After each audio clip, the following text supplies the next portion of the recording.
Hello, test. Hello, test. Hello. Hello, test.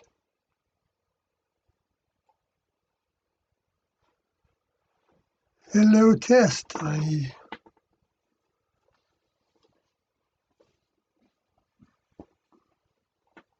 going to try to talk about a few things that I got in my notes here that I think are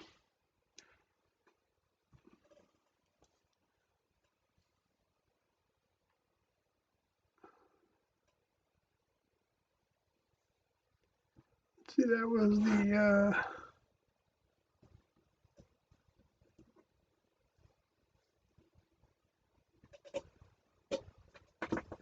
or did I put that on here? You know what? I got to put that on here.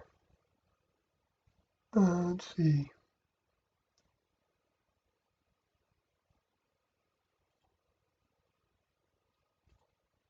While I'm waiting, oh, I see DJ Taconic. I see you've logged in.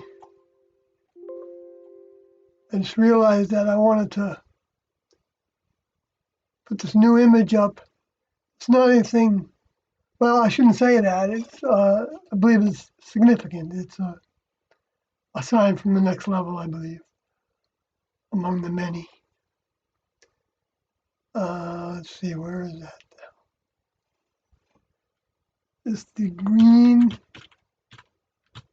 sun and Venus. I don't know if you saw that. If you want to, if you get a news feed from spaceweather.com, you get certain things that are interesting a lot of times.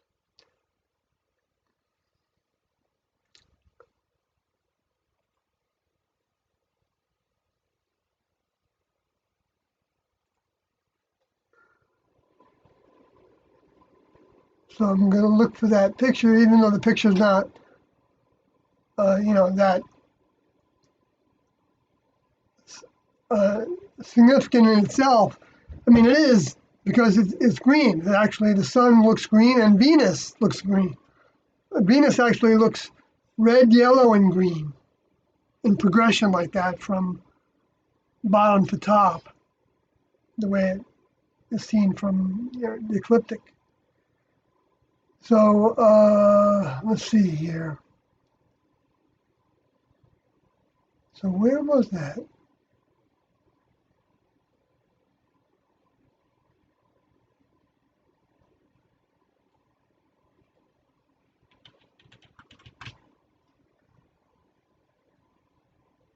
Green sun with Venus, I found it.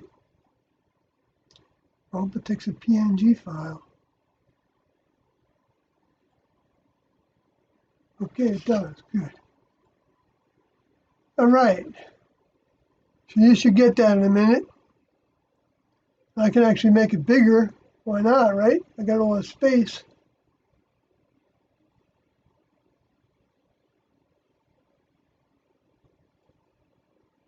I even put a caption on it this time. I'm getting professional.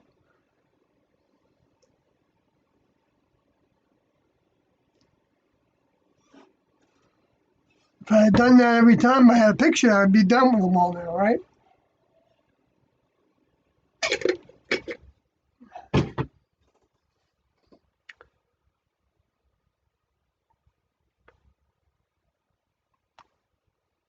Yeah, Venus is very close in this picture.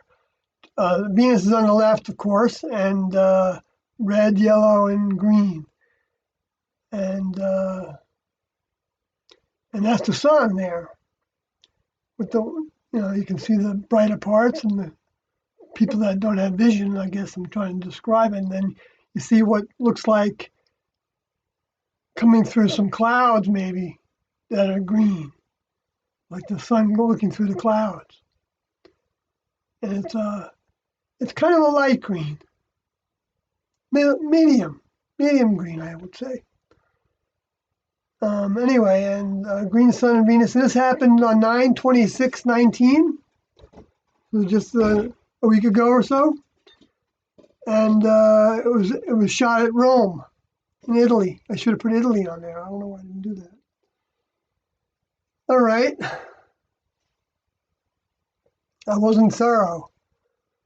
And Tiendo taught thoroughness. They wanted you to cross your T's and dot your I's. And when all the documents that they wrote, they had a crew go over them. And Norodi was kind of the head of that crew. She was professionally a technical writer for.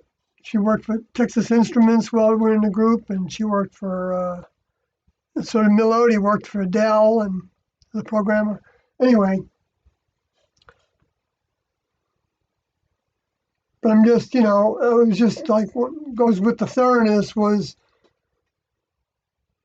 and like they first started to teach that to us uh, with the idea of that we were in orbit. Each of us was in our own orbit, and now we need to complete the orbit. So so every task you did, everything you did, whether washing the laundry, whatever it was, you would do the preparation, you would do the job, and then you would do the cleanup. That would be completing the orbit.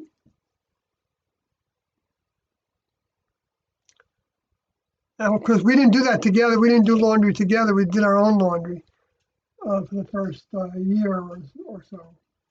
Sometimes going to laundromats in town, but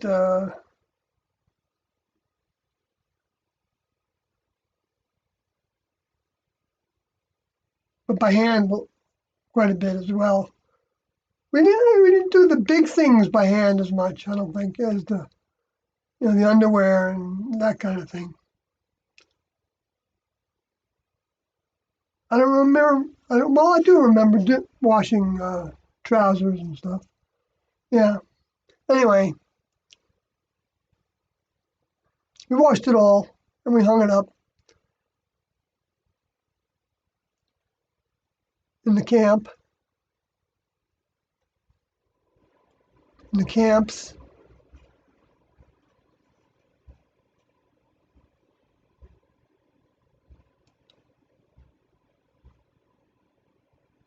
So let's see. What another thing I wanted to. Well, actually, this happened on the equinox. Right after the equinox, and that's the equinox is the Rosh Hashanah.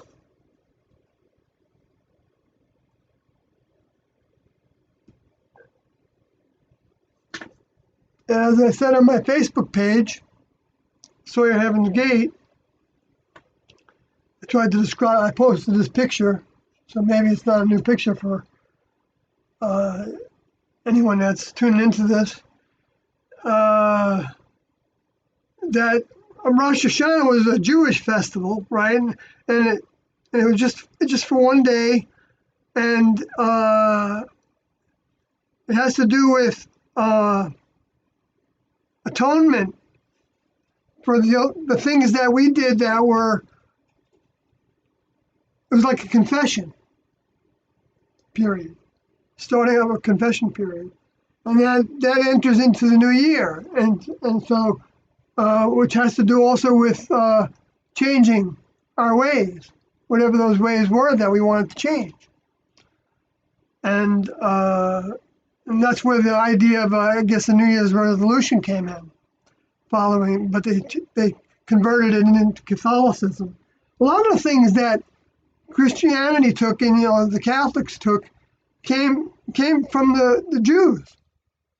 Kind of obviously, all the robes and everything, dressing up like that, and all the different things that they were wearing. A lot of times that was taken off of the instructions that Moses got to give to from Jehovah to give to that he gave to Doe for the student body, the souls that were planted at that time, and any of the souls that had been planted in a previous time that were going through that task.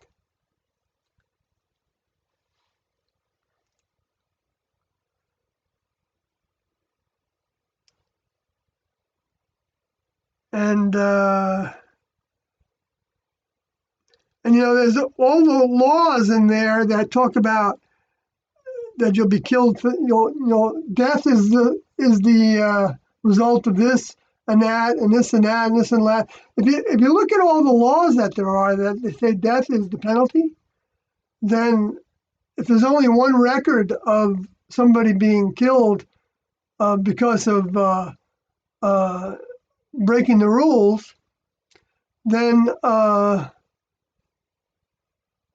that's a little suspect that one is an accurate depiction in my mind, because there's no more evidence of it, and you have the evidence of everything else that happened where people were challenging Moses and wanting them to take them back, and were trying to turn people against them and were plotting against them, and the next level wiped them out for that too, but they gave them a chance to change their ways.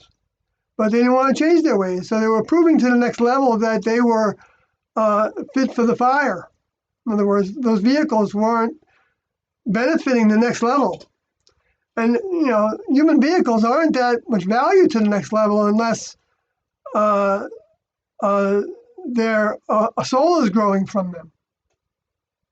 And so therefore, all the humans potentially are of value to the next level because of their spirit contribution to that soul being able to grow in that vehicle. Down the road, when the strain becomes more and more civilized, so where the next level can show more of the reality of the next level, so it's not such a superstition, then they can use those vehicles with the spirit that occupies them. That is the genetic code emanation. That's a frequency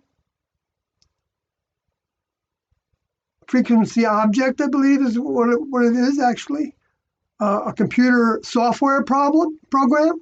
I think is the way Doe described it when we got into computers, and we can understand it in that way. So that the genetic code, actually the double helix and the parts of the genetic code, the histones and the little antenna that they seem to have, the cilia, and the histones look like the battery to me, or or like the CPU unit. There might be a battery and a CPU unit. Having its own power to put the double helix to transmit all the code of the double helix into the double helix, which is like the database. It's like a little computer system in the middle of every nucleus of every living cell. Holy smokes, if that isn't intelligent design, what is? And yet, people that claim to be staunch atheists and scientists will look at that as, absurd to think that way. It's because we're not in that bubble. We're not in the same bubble anymore. And that's what's happening in the whole world right now. More and more. That the rebellions are all increasing. And yeah, the wars aren't as bad as World War I and World War II. And Vietnam doesn't seem to be, not happening to that degree anywhere that I'm aware of. And of course, like Kosovo and Vietnam, and then but Iraq and Afghanistan, and Syria and Lebanon, and not Lebanon, I haven't heard too much about, but Palestine and Israel and Saudi Arabia and Yemen, and the United States has a proxy war going on with Saudi Arabia, right? Not with Saudi Arabia, with Yemen or the Iranians, through Yemen, and then the proxy war with the Russians through the Ukraine, and and meanwhile, I wanted to get to this. I really didn't want to talk politics, but well,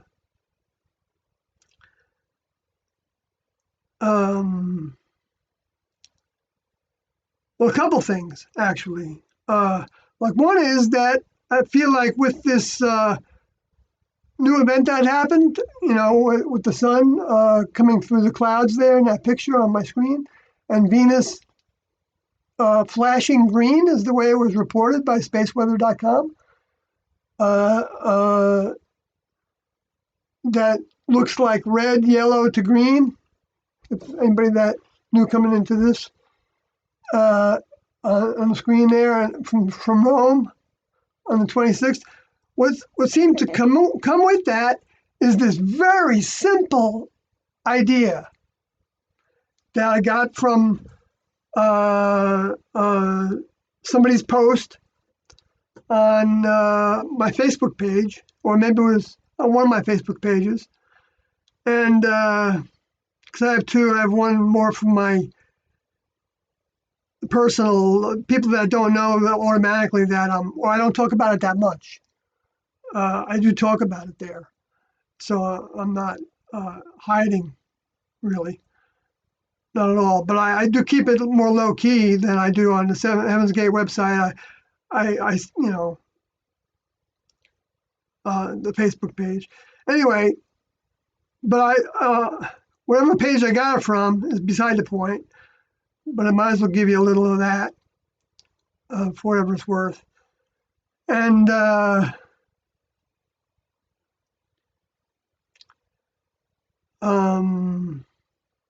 well, there's two things here. There's one that it was this example that this chemist was giving. You know what? I should put that on the screen. That document. That's what works best. So then I can follow the document. I can even read it.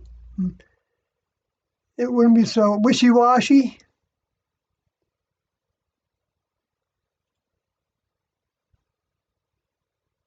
Which I think it's right here. Oh, wow, I didn't realize I had that on the screen here. In this one. Okay, great. So let me adjust that a little bit.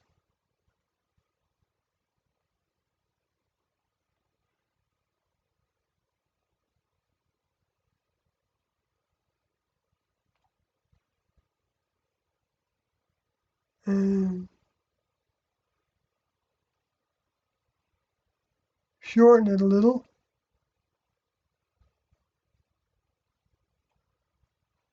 If you don't mind.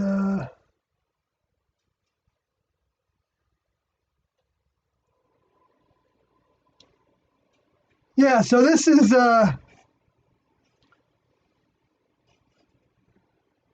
I should put the link in there instead of just putting what I wrote.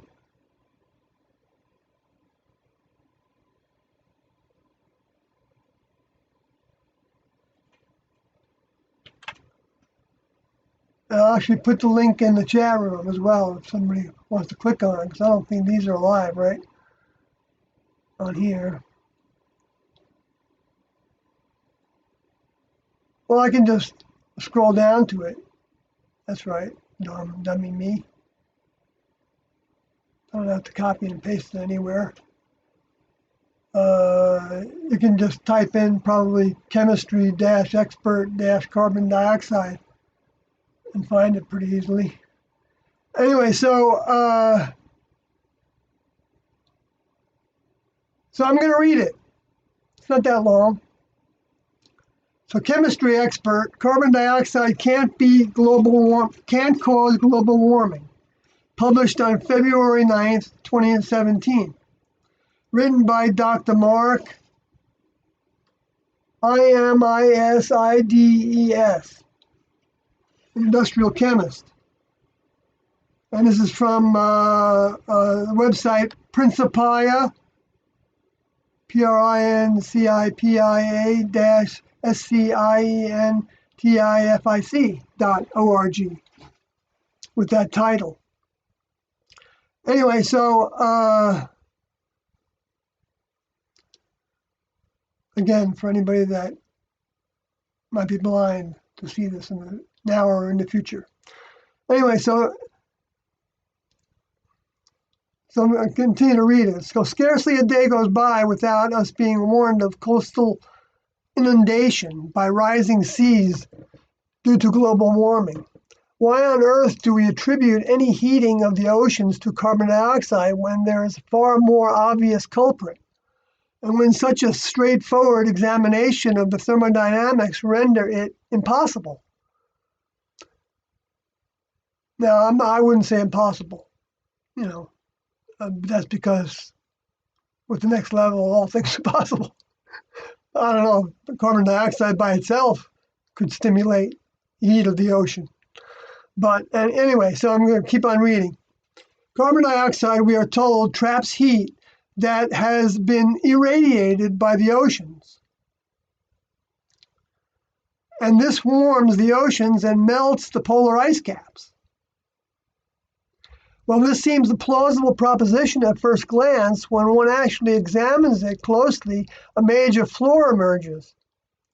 In a nutshell, water takes a lot of energy to heat up. The air doesn't contain much. In fact, on a volume-volume basis, the ratio of heat capacities is about 3,300 to 1. This means that to heat 1 liter of water by 1 degree Celsius, it would take 3,300 liters of air that was 2 degrees hotter, or 1 liter of air that was about 33 degrees hotter, 3,300 degrees hotter.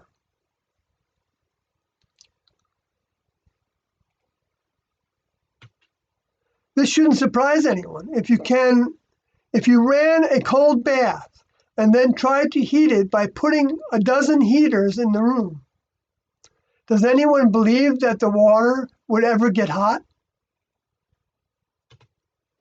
That's beautiful. What a beautiful example. I've been asking for this example for a while. And I finally found, looks like the next level gave it to me in 2017, gave it to the world in 2017. Not just me. They give it to the world. They don't give it to just me. But if we're in tune with their mind more by thinking about them, talking about them, reading their materials, then we're going to be more inclined to be helped. If we're looking for stuff in the web, especially, that's actually the bigger thing. Both. Because, what we look for in the web is going to be based on where our interests lie. And so if our interests are, directed to the things that T and O are concerned about, the UFO materials, the health materials, the global warming ideas, the Bible stuff, the religion stuff, the spirituality stuff, the conspiracies, all the things that are on the unanswered questions, the origin of the planet, the geology. I mean, everything is included, really. I'm being kind of silly, I think, by trying to narrow it down so much. That's a fault of mine. But I don't know. I guess it makes it, I don't know what it is. Maybe I just like to hear myself talk sometimes. But whatever it's worth. But well, when I go down that, then I lose track of what I was trying to talk about. That might have had some value. But so I lost it. So I'm going to go back to reading. The problem gets even stickier when you consider the size of the ocean. Basically, there is too much water and not enough air. The ocean contains a colossal 1,500,000,000,000,000,000,000,000,000,000 liters of water, whatever that number is. To heat it, even by a small amount, takes a staggering amount of energy. To heat it by a mere 1 degree Celsius, for example, an astonishing 6 of that with all those zeros, joules of energy are required. Let's put this amount of energy in perspective.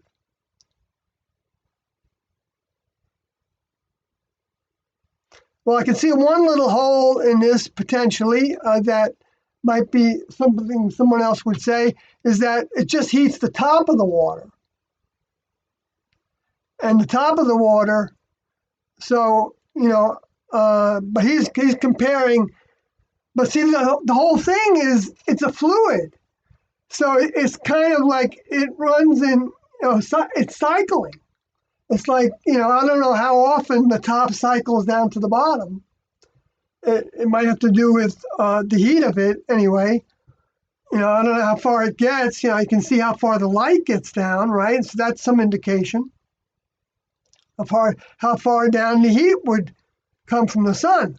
Okay, now with the air, I'm trying to envision this, so I'm talking out loud. But the air reacting to those molecules, and the air in those molecules, that's what's going to make it get, that's what's going to get hotter, I guess,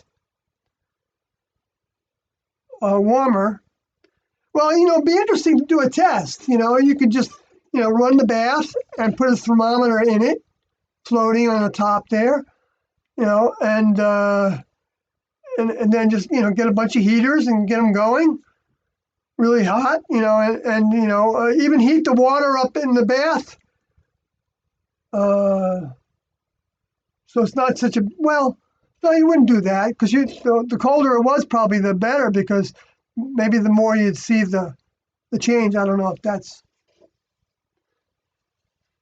proper physics, but so anyway,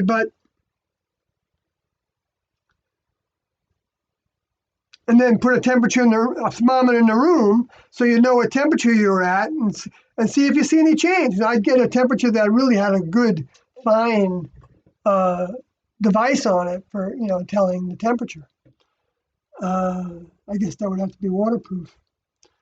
Anyway, but I don't know if I'm going to go to that degree of doing it. It just makes sense to me that it's an enormous amount of energy it would take to heat that water, and that the CO2 levels, the CO2 level in the atmosphere is only like, it's less than 1% of the atmosphere. So the air we're talking about, but I could say maybe oxygen is also a form of heat in response to the ocean. And the ocean absorbs carbon dioxide. So maybe that's why they came up with that, because they knew the ocean absorbs carbon dioxide. And it could have made perfect sense to somebody. I've seen so many times to where somebody says something, and to them it makes perfect sense. But then if they don't know what they don't know, then somebody can see right through it and see that it doesn't make any sense. I mean, I've seen that with kids, and I've probably seen it with myself, but maybe I'm too egotistical to. No, I've seen. Well, I can't think of an example. I'm sure my common sense has changed. Oh yeah, I'm sure it has. I hope it does for all of us. Well, maybe it can go backwards too, though. I'm getting entangled in my own little web of self-evaluation, which is ridiculous and worthless. But anyway, part of this package. I'm going to take some of that water and lower my temperature a little bit. Cool me off.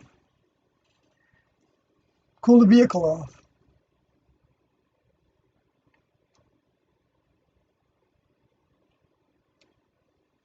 I'll keep on reading anyway.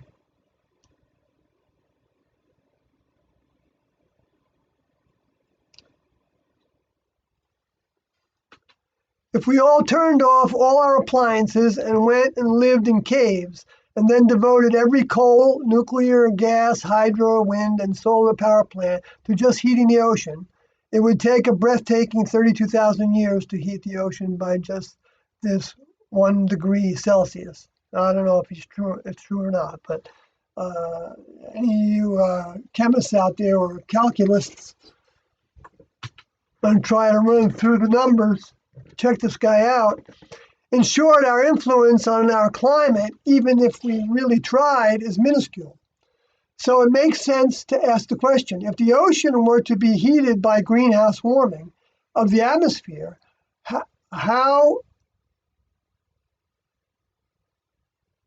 hot, how hot would the air have to get?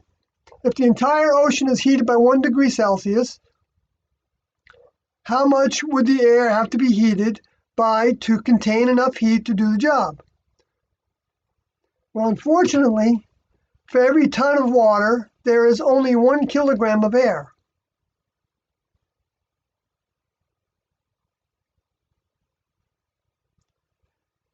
Taking into account the relative heat capacities and absolute masses, we arrive at an astonishing figure of 4,000 degrees centigrade. That is, if we wanted to heat the entire ocean by 1 degree Celsius and wanted to do it by heating the air above it.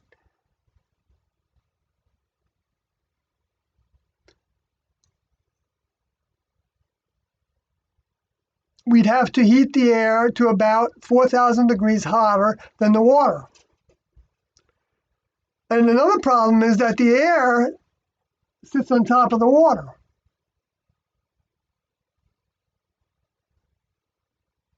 Oh, I gotta scroll this more often.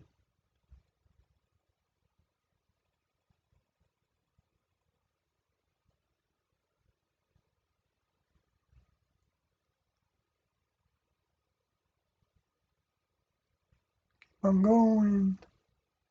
You know what? I should make my screen about the same size as that screen. And then I don't have to worry about that.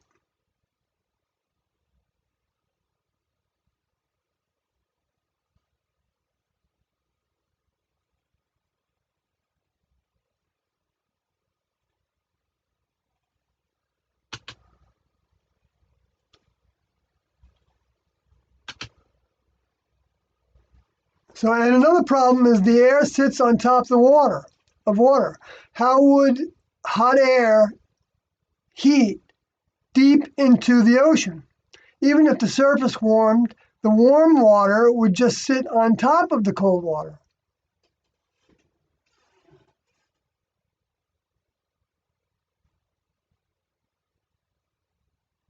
Right, but that would melt the ice then, right? Thus, if the ocean were being heated by greenhouse heating of the air, we would see a system with enormous thermal lag. For the ocean to be only slightly warmer, the land would have to be substantially warmer.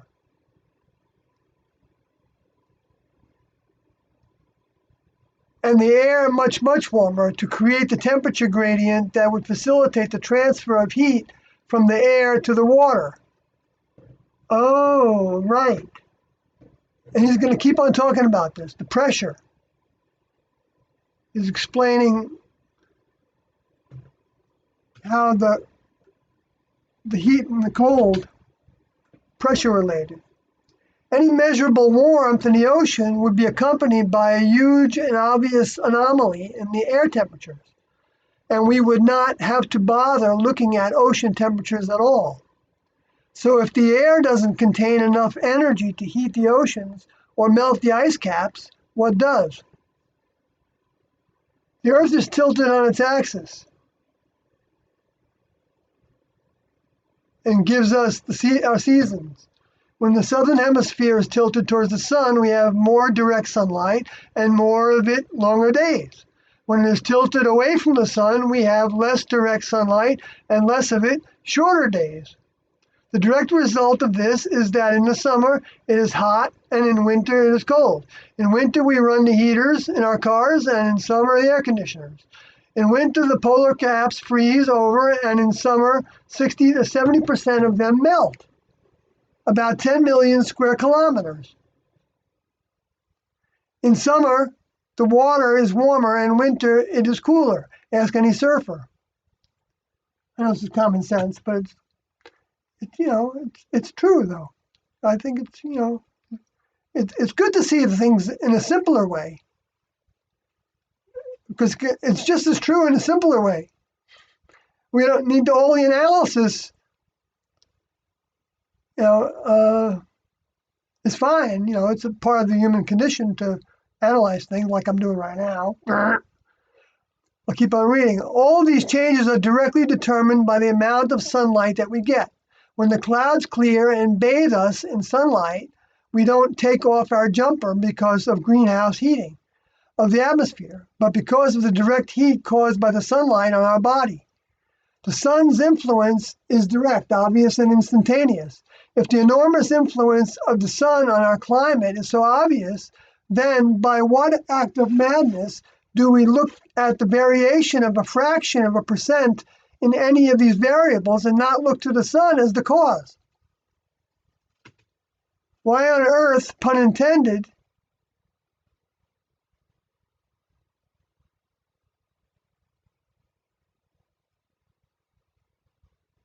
do we attribute any heating of the oceans to carbon dioxide, when there is a far more obvious culprit and when such a straightforward examination of the thermodynamics render it impossible?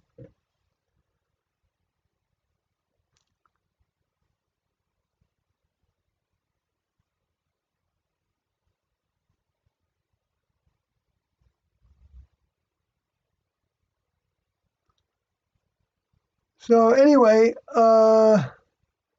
so now I want to go to the Carrington event from Wikipedia.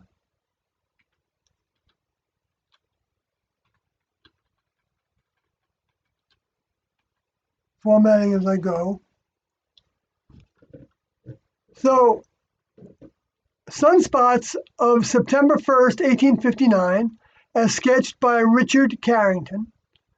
A and B mark the initial positions of an intensely bright event, which moved over the course of 5 minutes to C and D before disappearing. Oh, they must be talking about a diagram. I'm sorry. I should have had that diagram. I probably do have it.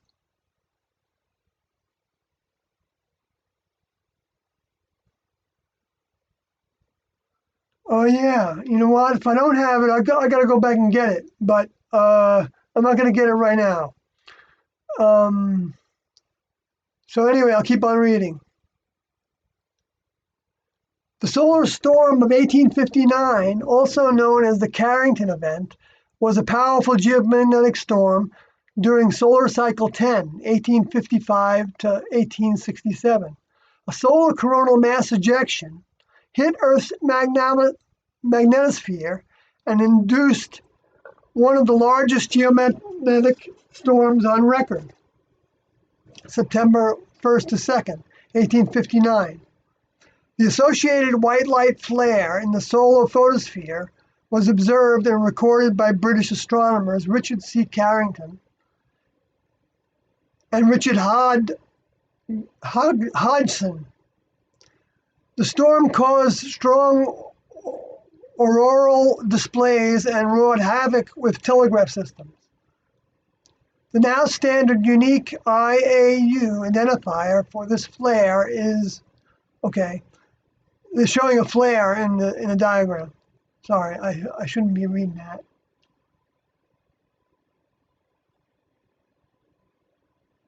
So, a solar storm of this magnitude occurring today would cause widespread electrical disruptions, blackouts, and damage due to extended outages of the electrical grid. The solar storm of 2012 was similar magnitude, but it passed Earth's orbit without striking the planet, missed by 9 days.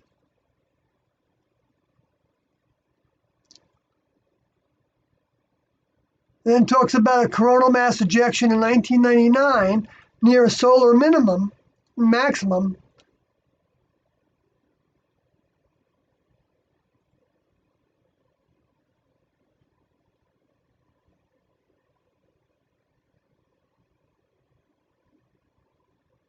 Oh, I think they're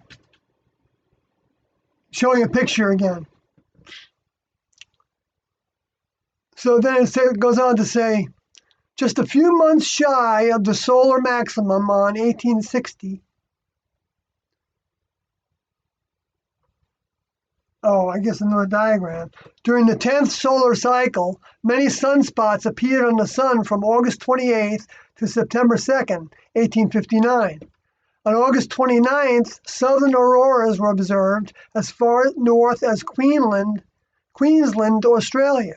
Just before noon on September 1st, the English amateur astronomers Richard Carrington and Richard Hodgson independently recorded the earliest observations of a solar flare. Carrington and Hodgson compiled independent reports which were published side by side in the monthly notices of the Royal Astronomical Society and exhibited their drawings of the event at the November 1859 meeting of the Royal Astronomical Society.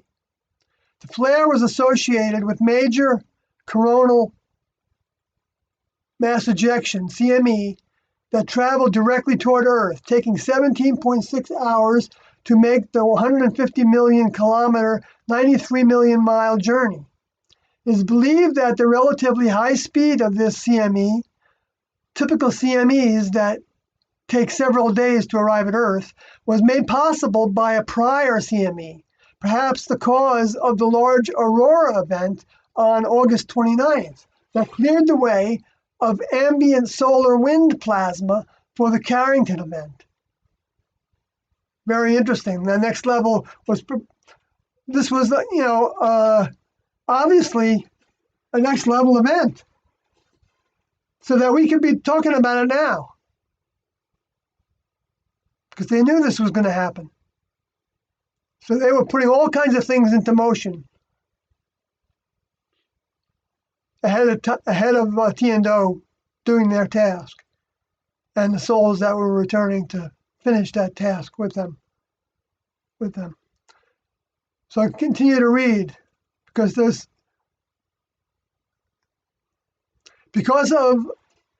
a geomagnetic solar flare effect, magnetic crochet, observed in the Kew laboratory magnometer, Q is spelled K-U-W, recorded by Scottish physicist Balfour Stewart, and a geomagnetic storm observed the following day. Carrington suspected a solar terrestrial connection.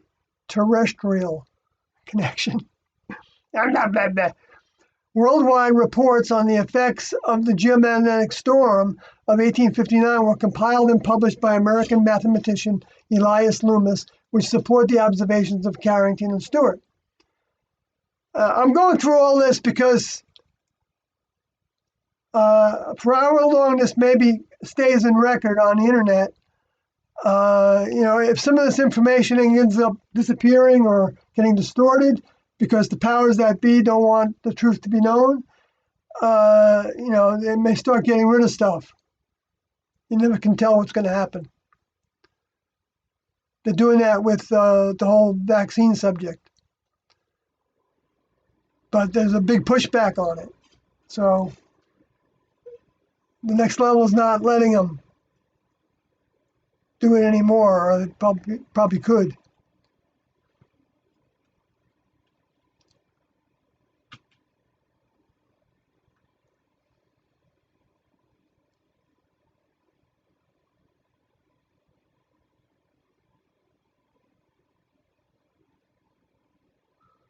I've been posting this. I'm not going to read this part.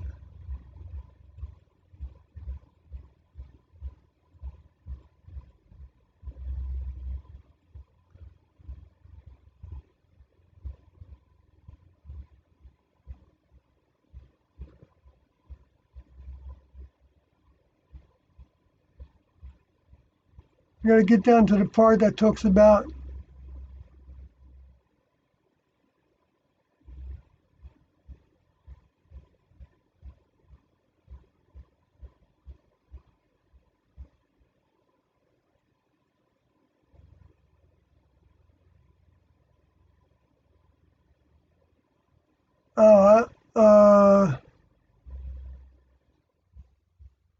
I'm sorry.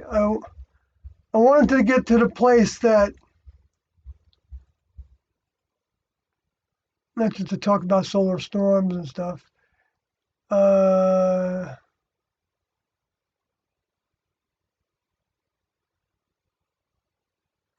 well, I talked about where it was heating the wires, and let me see. Let's see the telegraph.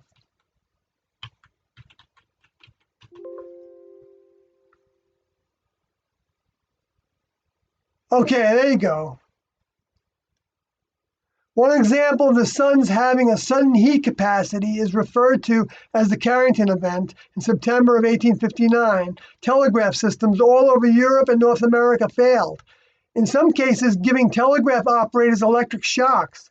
Telegraph pylons threw sparks. Some telegraph operators could continue to send and receive messages despite having disconnected their power supplies. Holy smokes! Holy smokes! I didn't even realize that part of it when I read it the last time. They didn't have a power supply and they were still able to send messages. Wow.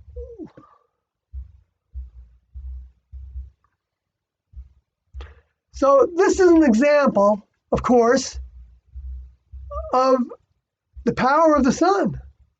The next level was giving us this example to show us the power of the sun to heat up one particular area for a certain amount of time and then back off. And so then why wouldn't we think that it's possible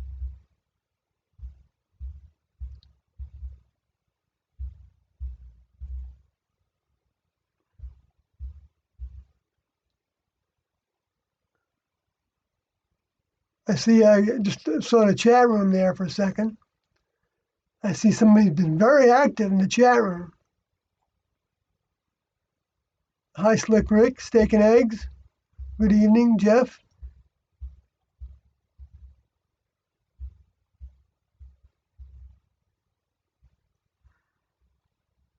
I guess he's just waiting, or he or she is just waiting for me to,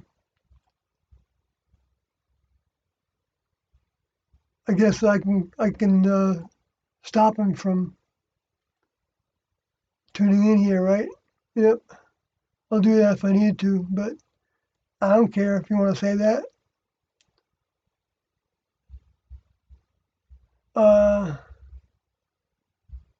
Hip hip hooray Israel. Okay, and what Zoomer Hub was saying, I'll say it, is saying in the chat room that Jews are the master race, hail Israel, and he said it about 20 times maybe, and and Slip Rick says hip hip hooray Israel.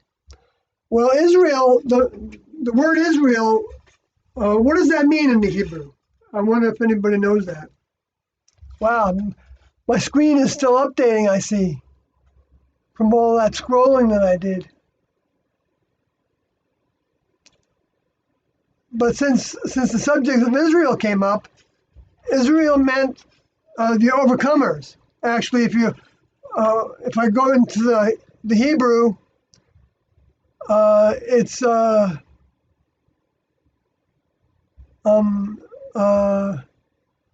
what was it again?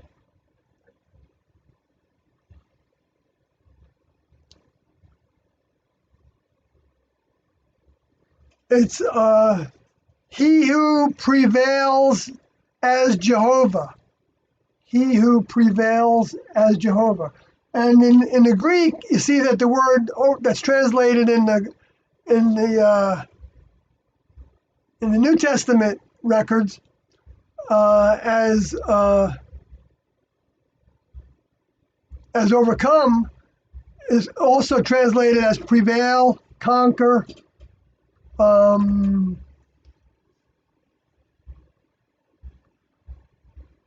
have victory over, with the different definitions. And so it indicates, saying that they're the master race, at the time that the next level was working with them, they hadn't mastered anything yet. So then they weren't the master race, but they were the race that were of humans that were being worked with by the next level, and so they were in the company of the masters. But the race isn't a master of the other races, because the next level doesn't do things by race. In other words, they don't do things even by partnerships. Man and wife, or a woman.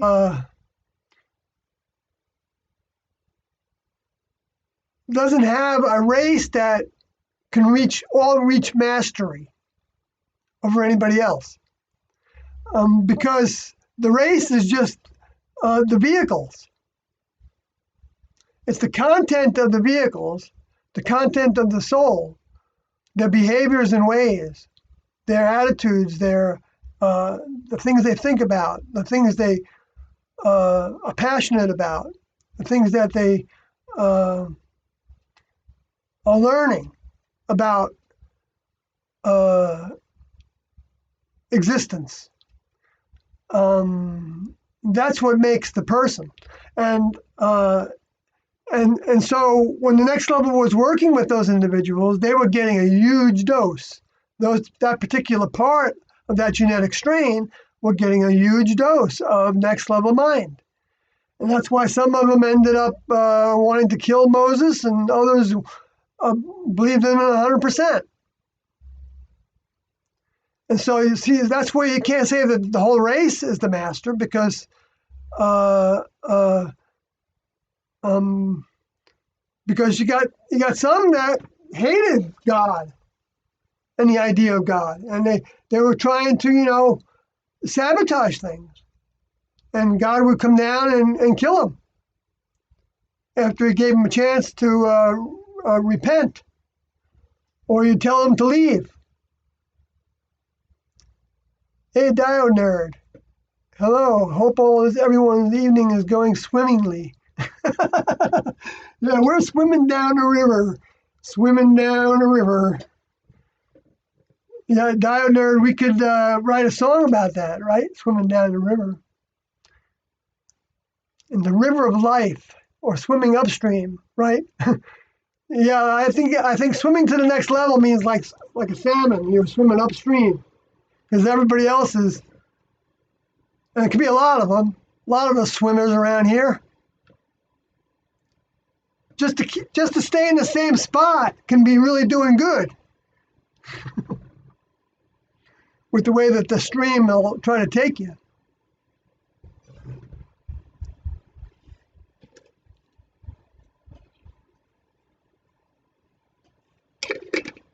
So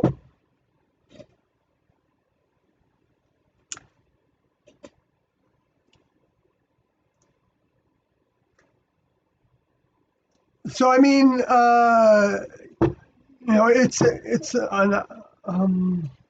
it's really interesting when you go to many Christian churches nowadays, and you go to their Bible lessons, which I did this. I took my daughter to one several years ago, because she had a friend actually in high school who befriended her, and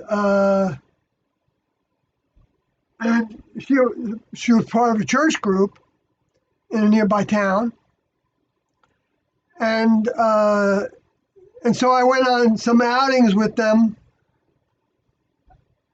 to a park and things like that, where the kids all ran around, had a lot of fun and stuff. I played music for people. I didn't talk about anything though, and they weren't interested, so they didn't ask me many questions. I told them initially that I believed in everything Jesus taught, and but anyway, so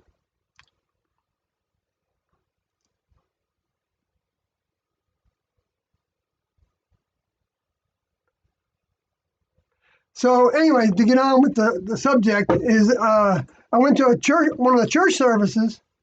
It wasn't a Catholic. It was I'm not sure what the denomination was. a fellowship of some sort, Baptist maybe, or no, I don't think it was Baptist. Anyway, it doesn't matter. But and the lesson material was based on the Old Testament. Several times I went to a couple services, and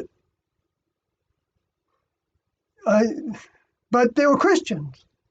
So how come they weren't focusing on what Jesus said? You know what I mean? It's like it's upside down.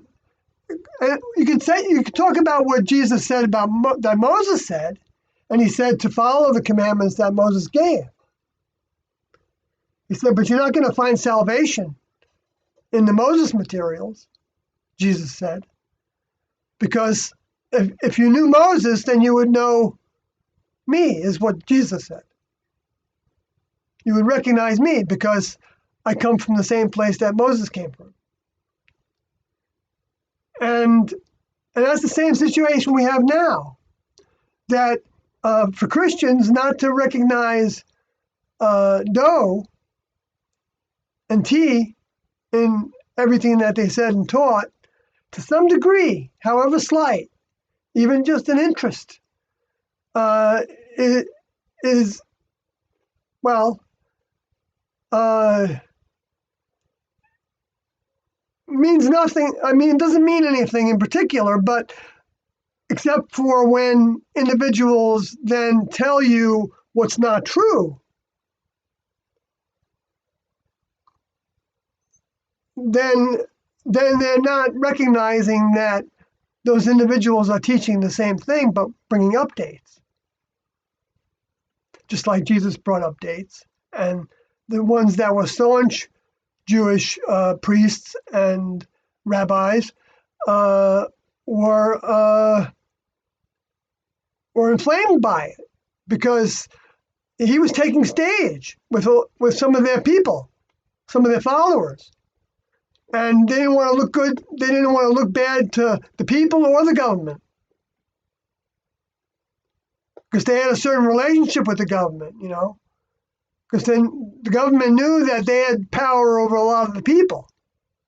And if you don't want rebellion, you know, in those days, rebellions, you know, it wasn't so easy to, you know, to protect.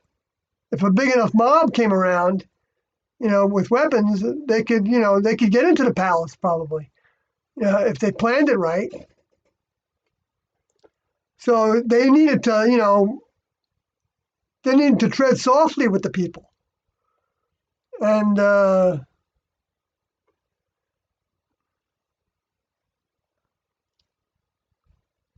so I mean, it just shows that we should be careful what we condemn, because we might be condemning ourselves. Because if we can't open our mind to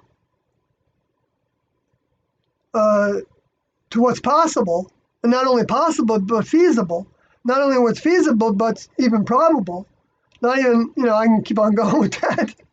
Then how can we grow in any respect of anything?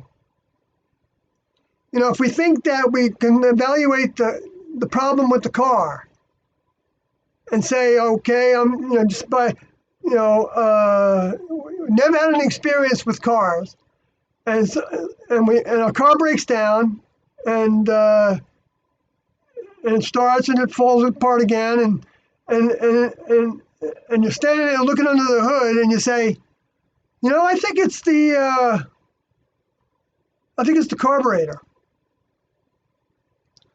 Okay, you know, like psychic reading, and you trust that. I mean, who's the fool in that kind of circumstance?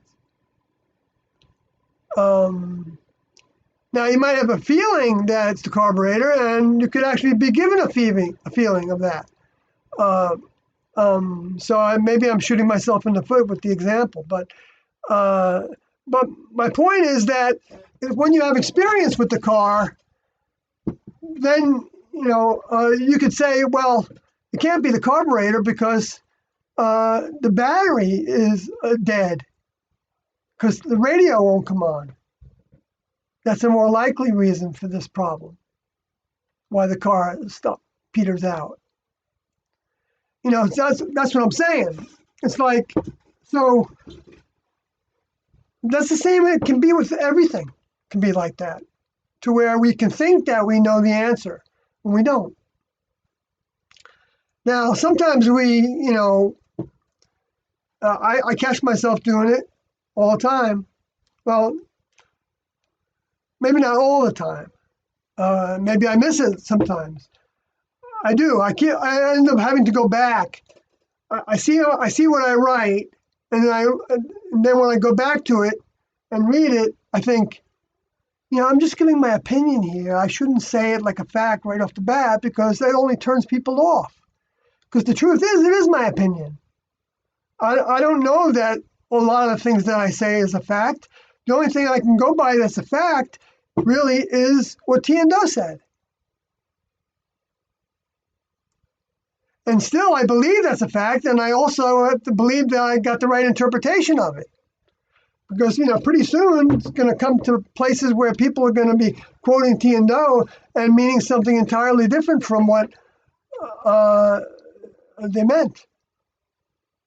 But Do is pretty good at covering his tracks. So they would have to take things out of context. Do is really good at it. But, the way the lower forces work and the way people want to believe what they want to believe, anything can be made out of anything. And that was part of what I, have been experiencing with this. Well, just had an example of it. I forgot what we were talking about, but where one person had an article that was talking about David Hogg, and it was saying that he wasn't anywhere near the shootings in that high school in Florida. And then there was a fact check report on that said that he was. But one was that sarcasm site. But if he didn't know that there was a sarcasm site, then, and you just saw that headline, then that's the way you would think of it. You would think that was a false witness to that event. When he did feel like, he did say that he heard a bullet go by him, whiz by him. But that's what we're coming down to. This kind of thing is growing. So now mass shootings are commonplace. Mass stabbings, mass cars running into people, all those things, and bombs. The place is blown up. Okay, how anybody could stay away from the drink or the drugs to try to not be inundated with the reality that's going on around us is anybody's guess how they can do that. Power to them if they can do it. Or, to sink themselves into career or religion or, something, to where they're not paying attention to what's going on around us. But, and then they have the illusion of like I just talked about, I don't know how long you've been, if you paid attention to the Carrington event and how it proves that the sun can heat up the planet to melt the wires. So, and how carbon dioxide as air can't, you're a chemist actually, I believe, and you should read this document if you're not aware of it. I don't care what your view is on human-caused global warming. I'm not trying to change anybody's view really, but I'm trying to show that it's for the ability of carbon dioxide to heat the oceans is comparable to a body of bath water being heated up by the air of a room with a whole bunch of heaters in it. The amount of energy that it takes to heat a little tiny bit of that water, 1 degree even, is like 4,000 degrees Celsius or something compared to a body of water like the ocean, because it would have to be more of a heat on it, I guess. I'm not sure if I'm not depicting that right, but anyway, there's some huge proportion there, so that it's minuscule, the amount of heat that carbon dioxide in the air can put upon the ocean. Now, I understand that, and we see the cycles, like I just read in that document, of the polar ice caps melting and getting stronger again, melting and getting stronger again. But now they focus on them all. So they show you every crack, and they have videos of the crack that's happening of this major piece of ice. Now, I'm not saying that's not heating up. See, that's the other thing with this. So they're focusing on it as propaganda, and at the same time that the Earth is being heated up by the sun, by the next level's instruction, by the solar flares, by the CMEs, coronal mass ejections, as the Carrington event demonstrated, melting wires and stopping the telegraph systems, but in some cases the power supply was down, but they were able to transmit over those wires during the time that was happening. So you've got the space aliens. Why are they doing that? Why are they pushing humans to start this new religion?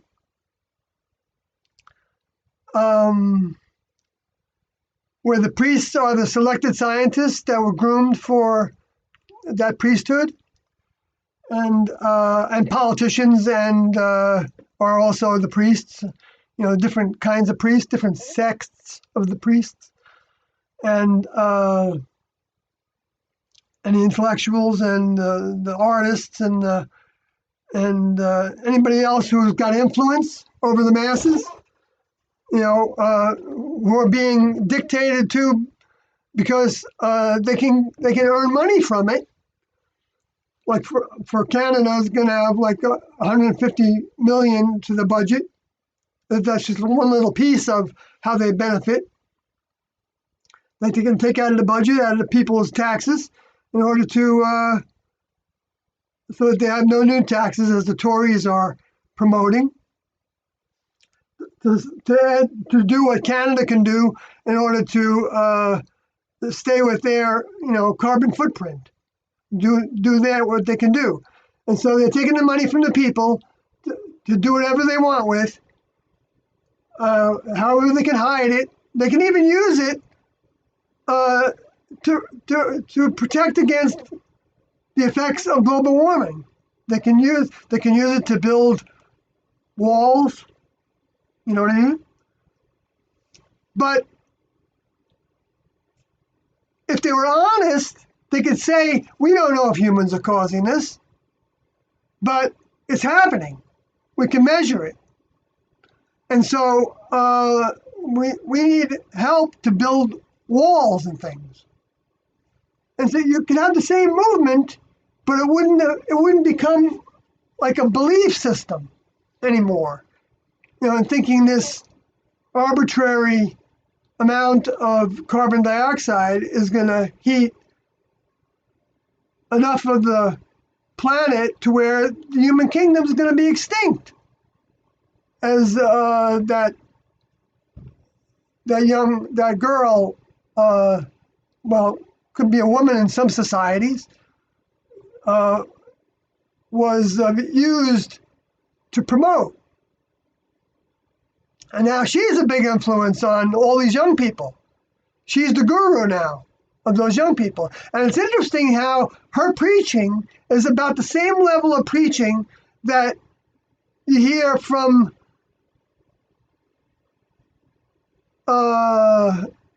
everybody else in all the religions and the politicians, when they're not actually referring to their doctrine. their written materials, which would be the science part of it. Okay, but scientists don't consider that for the religious to be but the science of religion is the study of all the materials left behind, and the word of mouth is part of that. And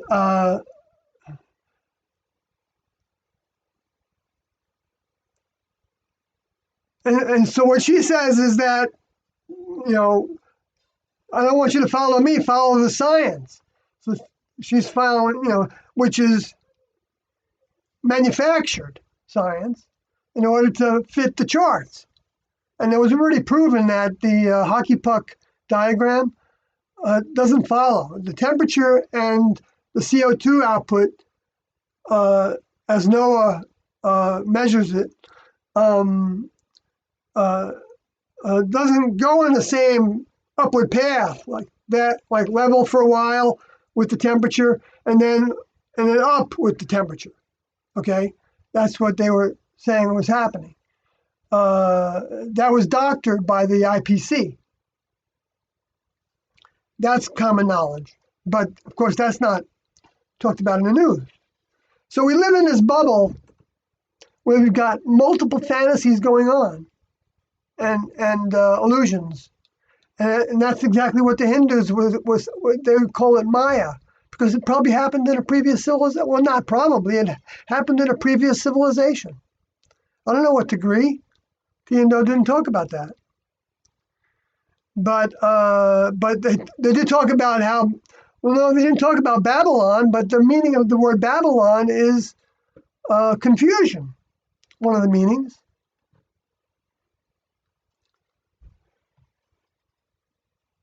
Anyway, let me see if there's something else here that is of value to bring up.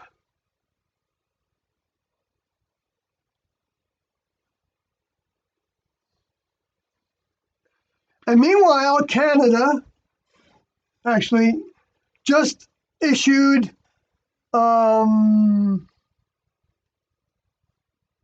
think, several 100,000 coins that have something depicted on them that relates to the Shag Harbor, Nova Scotia, October 4th, 1967, UFO crash that happened into the ocean in view of a lot of people, that they sent ships out to be rescued, and the only thing they found was glowing yellow foam on the water.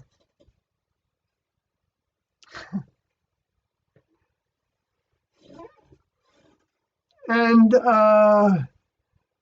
so whatever went in, crashed in, I guess, was a spacecraft of some sort.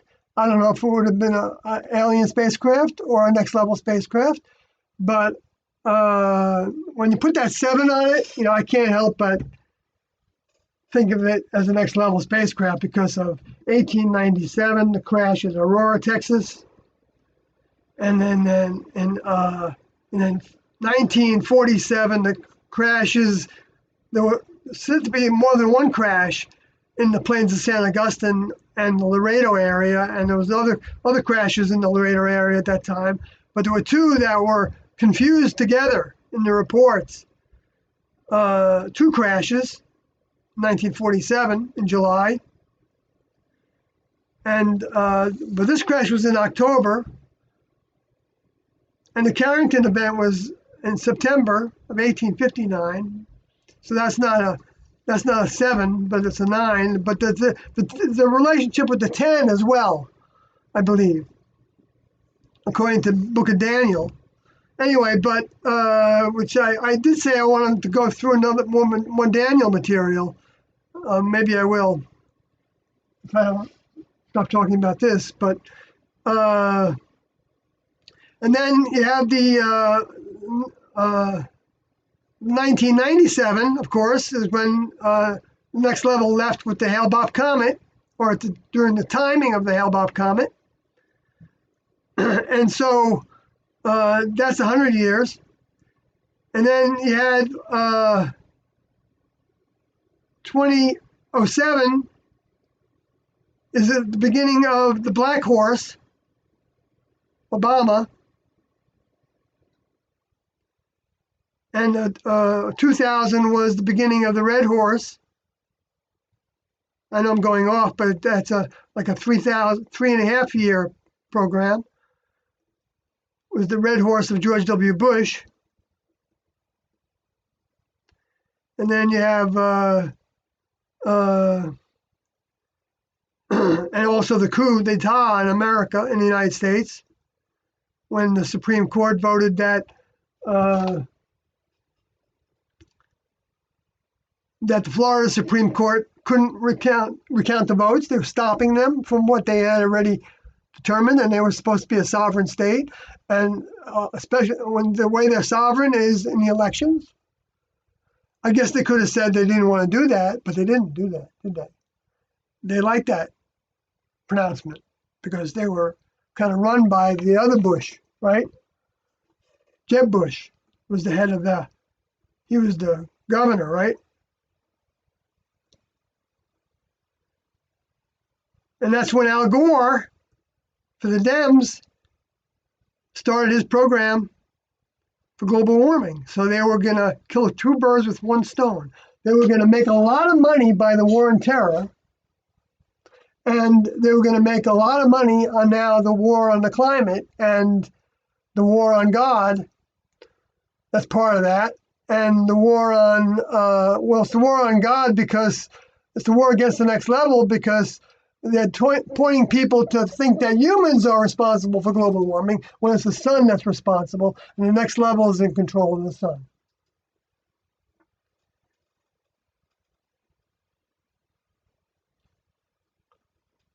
Now, Obama ushered in the New World Order to be more than it was. There was already a New World Order because we had the IMF and the World Bank and the World Trade Association and many international organizations went into effect right after World War II with the United Nations starting, which actually took over from the League of Nations.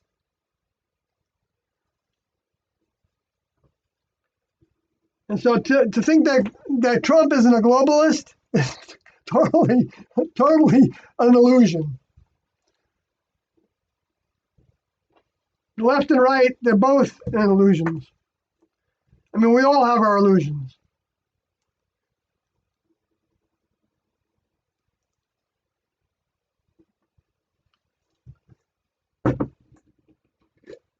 Well, I don't know if we all have illusions. I guess we don't have to, I don't think, necessarily have an illusion about anything. I mean, other people will say we all have our, that certainly they would say that I have an illusion, more than one. Okay, well, anyway, I was just going on with those dates of 1967 because I was thinking about talking about a few things in the record books, the Bible, as it's called.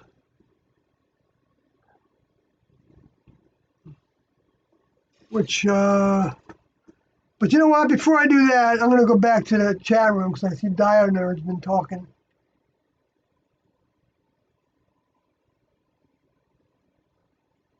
We got a black mayor now in Ireland. But you're in Northern Ireland, right?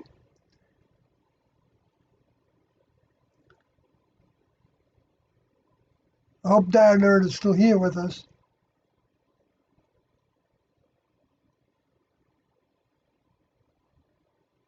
It's a rough river sometimes, yes. Dio says, a safe way of explaining what you are involved is Jesus group. Oh boy, thanks. Yeah, right. That's a safe way of saying it. Yeah, I got you. I think, Dio says, I think when someone asks, how do you know Doe is Jesus, was Jesus, a good answer that makes sense is, how do you know he wasn't? Yeah. precisely. Dyer says, I've been in the USA for nearly a year now, and it's incredulous how blasé the public is about these mass shootings. We honestly don't hear about this stuff in the UK. I mean, how blasé they are? Is that what you're saying? That you don't hear about? You hear about the shootings. Well, while you were there, you've only been here for uh, not that long now. What did you say it was now? Time is escaping me. Nearly a year. Okay, yeah. Yeah, and actually there's been a big, there's lulls, right?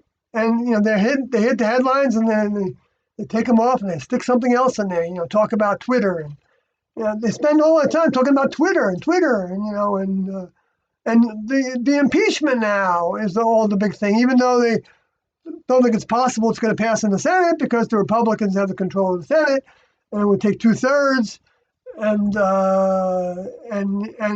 Trump is saying it's going to cause a civil war, and he's right. It would. It's going to be a civil war no matter what. And so that um, you know, I was telling somebody who was calling me a liberal, and I said, yeah, I'm a liberal, but I like some of the things that Trump says. I like when he said that the 9/11 event didn't have to happen, could have been prevented. I liked when he said that the vaccination program shouldn't pile so many vaccinations on children all at the same time in a close period of time. I think that's smart. I like when he said that global warming was a hoax, but I didn't like what he said that when he blamed it on China. But that might have been some of his sarcasm, like when he said up against Greta Thunberg. That she was an angry person. He said that he's glad to see such a happy person or something, and then she put it on her website, which was pretty good on her part. I like that response, on her part too, to put it on the website. And now they're going back and forth, and now Putin's jumped in on it, right? And so this is what the news is based on. It's all these stupid things that are meaningless that dominate the mind of the beast, the mammalian mind of the masses. But really not all the masses. In fact, it might be, who knows, maybe it's just 1% or even less than that are taken by all this. And everybody else is like, holy smokes, what the fuck?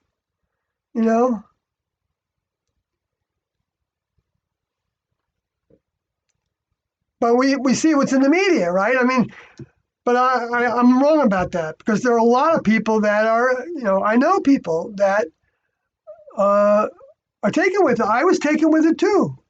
When I first heard Al Gore's Inconvenient Truth video, when I first saw it, I saw it actually in a Jewish temple that I never attended before. And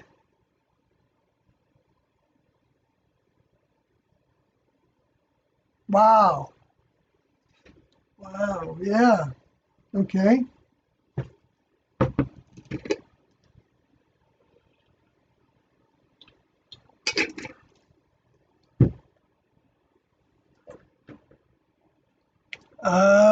Okay, anyway, I'm not going to go there right now, but there's a previous live stream that talked about World War One and World War Two in relationship to the Jewish people.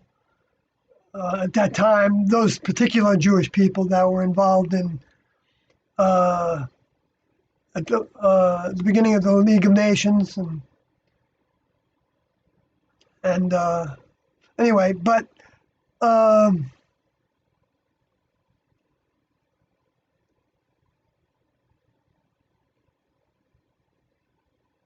anyway,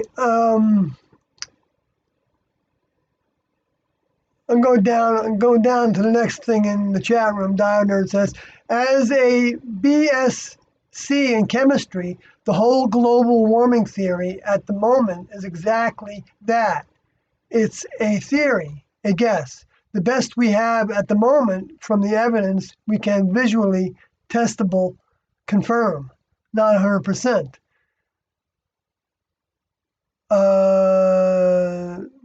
BSc in chemistry. Oh, yeah, that's your degree. Okay, the whole global warming theory at the moment is exactly that. It's a theory, a guess.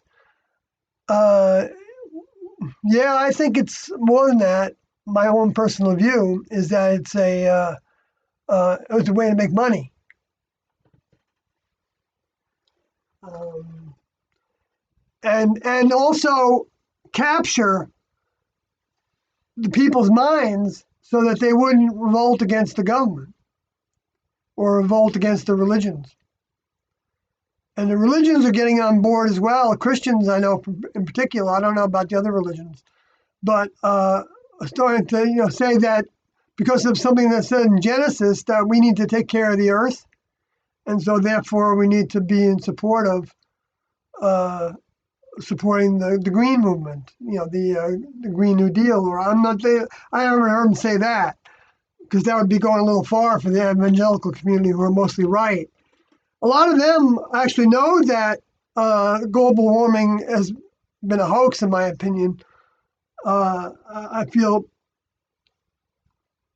in order to generate money, and like I said, and to get people on board, human caused. I'm not saying global warming is that the theory. I'm saying human caused is what's the hoax, not the global warming. I think yeah, the next level talks about that. In my opinion. Let me see how I can go to that right now because I do want to do this. Let's go to good old Revelation. No, let me search for something. No, I know where it is. Okay.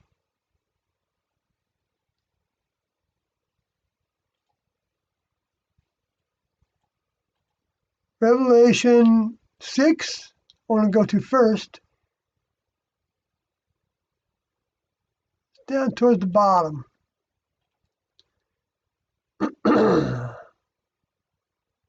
Yeah, there it is. The sixth seal opening. I hope that updates pretty soon.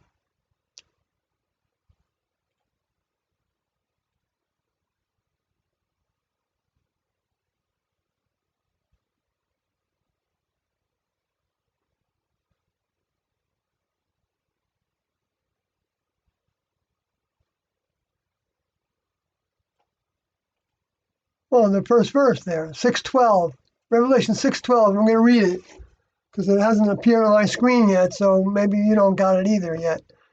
Revelation 6:12 is, and I beheld when he had opened the sixth seal, and lo, there was a great earthquake, and the sun became black as sackcloth of hair, and the moon became as blood.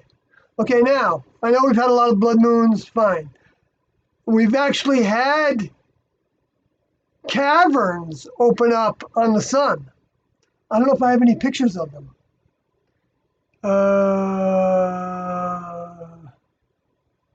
Gosh, if I don't, I gotta go get some. I think I do. Yeah, but that go all the way across the sun, or almost all the way across the whole sun, like a Grand Canyon hole. And now I've seen this now 4, 5, 6 times, and so it looks black because there's no light coming from it. But it's got texture to it, so it's not like just a total black spot, and it's very irregular shaped. You know, and And they don't associate it, well, actually, that happened one time when there was a solar flare that happened on the opposite sides of the sun. One time I saw that. And I probably have that picture. I got to put another page together of sun objects uh, so I can show these things as I'm talking about them. But so sackcloth of hair, what does that sackcloth mean? That's the burlap sack they're talking about. It says sackcloth is a cloth made out of black goat's hair, coarse, rough, and thick, used for sacks and also worn by mourners. And as a sign of repentance, was put upon animals by the people of Nineveh. That's the Babylonian, Sumerian areas. Anyway, but it actually is from the word sakos in Greek, Hebrew origin. It says a sack, a receptacle for holding or carrying various things as money, food, etc. A coarse cloth, a dark, coarse stuff made especially from the hair of animals. Sackcloth of hair. That's right. It didn't just say sackcloth. It said sackcloth of hair. Duh. Which was which was wont to be worn.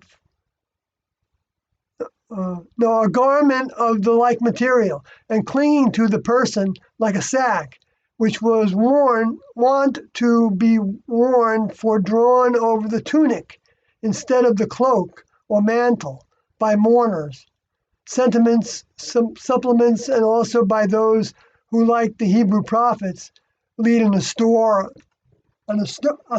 life. Okay, austere life, that means the poor wore that as clothing. So that's what it was saying, that the two witnesses were going to be becoming dressed in sackcloth. And so now that sackcloth look is what we're going to see on the sun.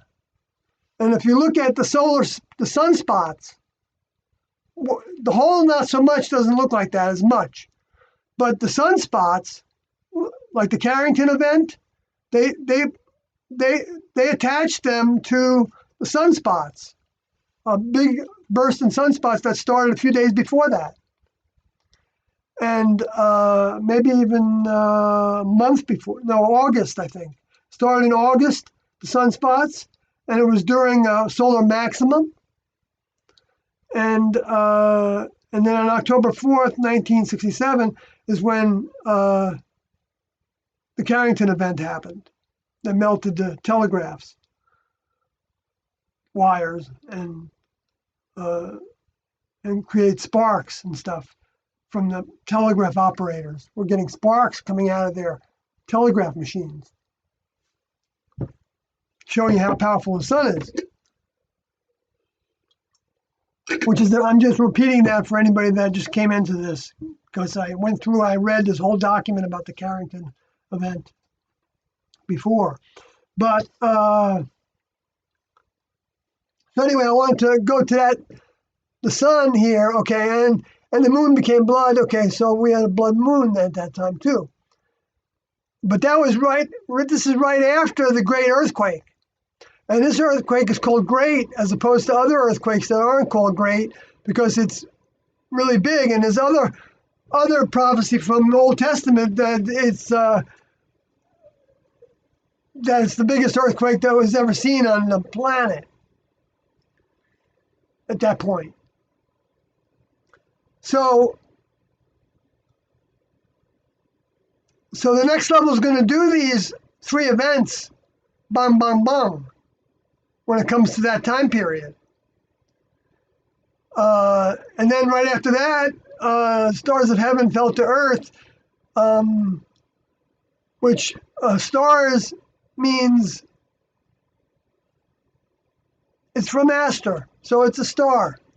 Okay, so it's not symbolic, but what would look like a star to us would be a shooting star, a fallen star, a comet, or an asteroid that came down like in a big flame.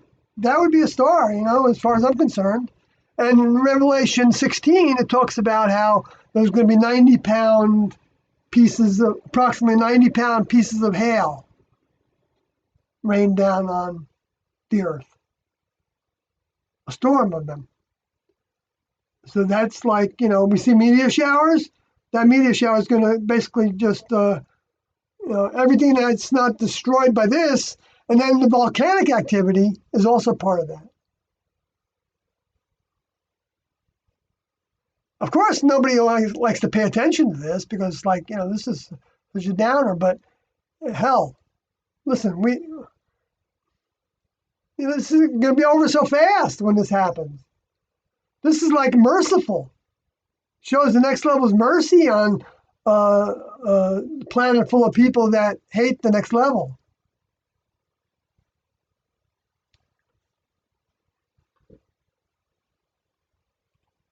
And the next level, they don't need the vehicles anymore at that point. And they can save some of them if they want to. I suspect they do have places on the planet where they might want to choose to save some human vehicles. I suspect, I don't know if this is true, but when Jesus said that the meek shall inherit the earth, I think that might have been what he might have been referring to. Because I know the next level wasn't about having anybody have heaven on earth. Heaven's not going to be on earth because heaven can't be. It's an oxymoron. It's only on earth to the degree that the next level is here present. And then they're on earth just in that what is a small way in the physical capacity, but it's in a big way in the mental capacity because they're providing their mind. So even when T came and Do came,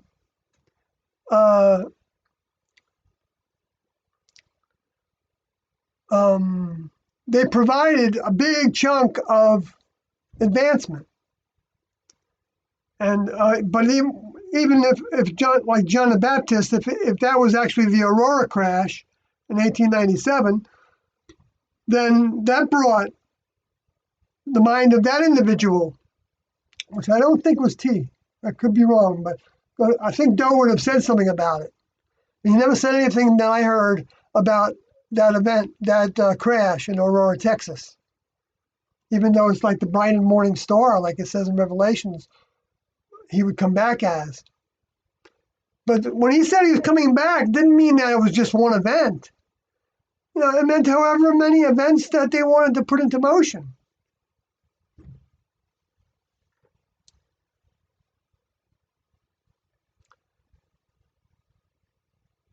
But then it says, after it says in Revelation 6:13, and the stars of heaven fell to the earth, even as a fig tree casteth her untimely figs when she is shaken of a mighty wind.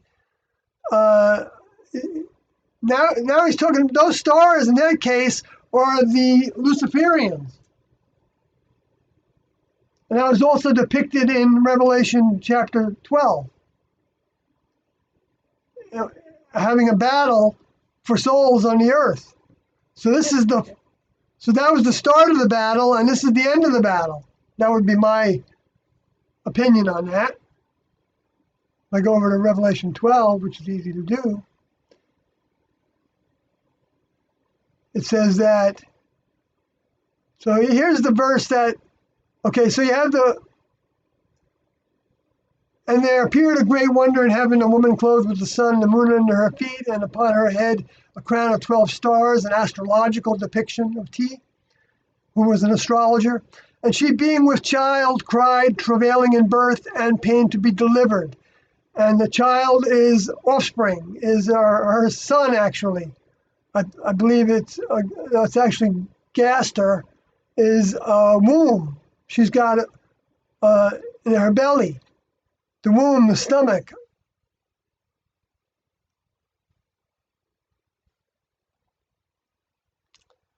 And pain to be delivered, travailing in birth. And so she's giving birth to this child who Christians say that the woman is the church. So I don't know what they think the child is. A child of the church. They probably think the child is the people that don't believe yet in what they believe. I would guess that's what some of them would say. And but because they think they're birthing people into Christianity is the birth into the family of God.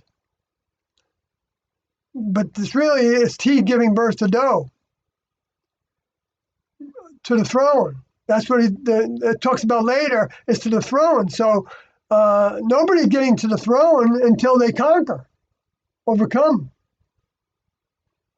Then they get to headquarters, if the next level wants them headquarters. But they might not get to headquarters. Just the 38, I don't, some of them might have, I wouldn't doubt, might be going to work in headquarters to some degree. Who knows what it takes to actually work in headquarters. Tiendo said they were from headquarters.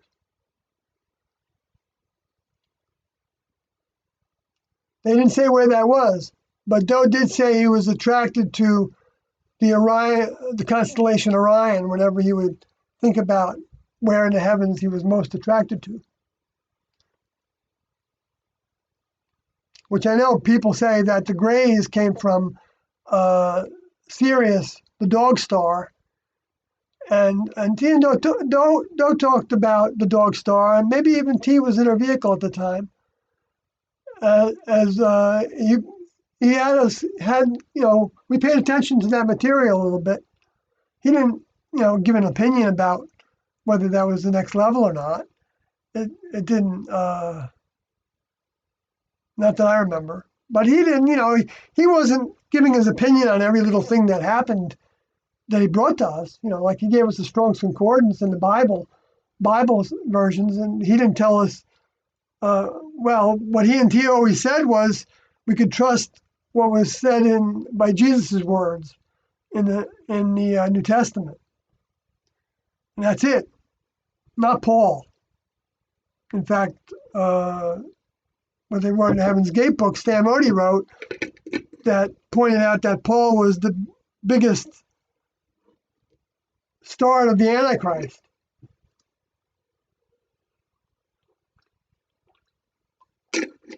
That became the Catholic Church.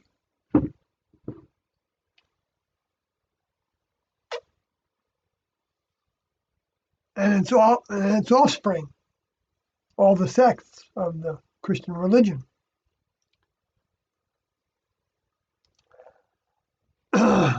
Anyway, so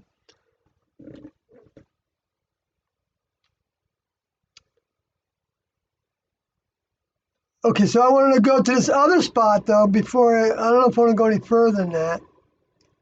Well, I should, I guess. Revelation 12:2, and she being with child. Oh, I read that already. Revelation 12:3, and there appeared another wonder in heaven, and behold, a great dragon having 7 heads and 10 horns, 7 crowns upon his heads. Well, now this is depicting the falling of those stars. Unless I don't have that right. Oh no, I'm sorry. I'm going back. I forgot where I was. I thought I was back in 6 again. I was thinking, well, wait a minute. That's not the context of this. Anyway, this is the part I wanted to get to.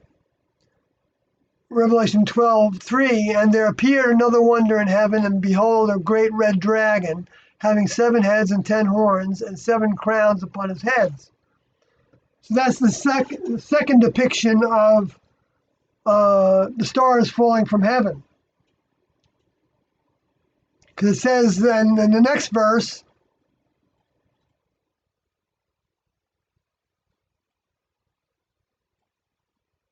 and his tail drew the third part of the stars of heaven, and did cast them to the earth.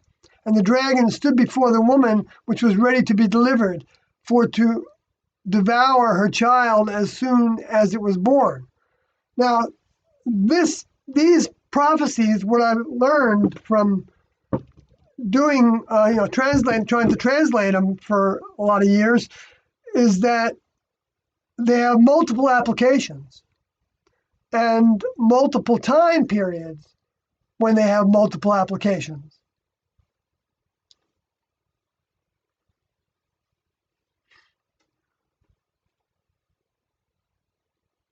We can get into trouble if we think that they have to be, together. Like right here, it's saying that, well, I'm not going to go into that right now. Anyway, so this is actually also depicted a third time as the beast being cast into the lake of fire, because the beast is all the human activity because of the space aliens, the Luciferian space alien fallen angel souls, being cast back to the earth to that stimulate. Now they're on the earth, and it also talks about this in Revelation 11, trying to make things happen for what their agenda is. What did Doe say the Luciferian agenda was? To get off the planet. Because rumor has it, according to USA Today ad, is that that they will be killed, recycled, or shut up underground again, which is what it says about in Revelation chapter 20. Happens after 1,000 years. But that may be, I think that 1,000 years is wrong, because those indicated in one of the tapes, the Inverness tapes, which I played a while back, is one of these live streams, which people can search for the Inverness tapes. There's about 7 of them that all have Inverness in them, and they're worth all listening to. Of course, worth more than listening to me. I didn't mean to say it that way. I mean, it sounded like it was, like it's worth listening to me. It's not necessarily at all worth listening to me, but it can be. I think it can be. If I didn't think it can be, I don't think I'd be doing this at all. I'm not saying believe everything I say, but I'm saying, some of the subject matter I think is of value, even if it's just to help other people see Tian-Do in ways that they might not see by reading Tian-Do's book and listening to the Tian-Do tapes, particularly having to do with prophecy, because that wasn't Tian-Do's focus, to focus on prophecy. I know I'm criticized for that. That's okay. I don't mind that. I can use the criticism.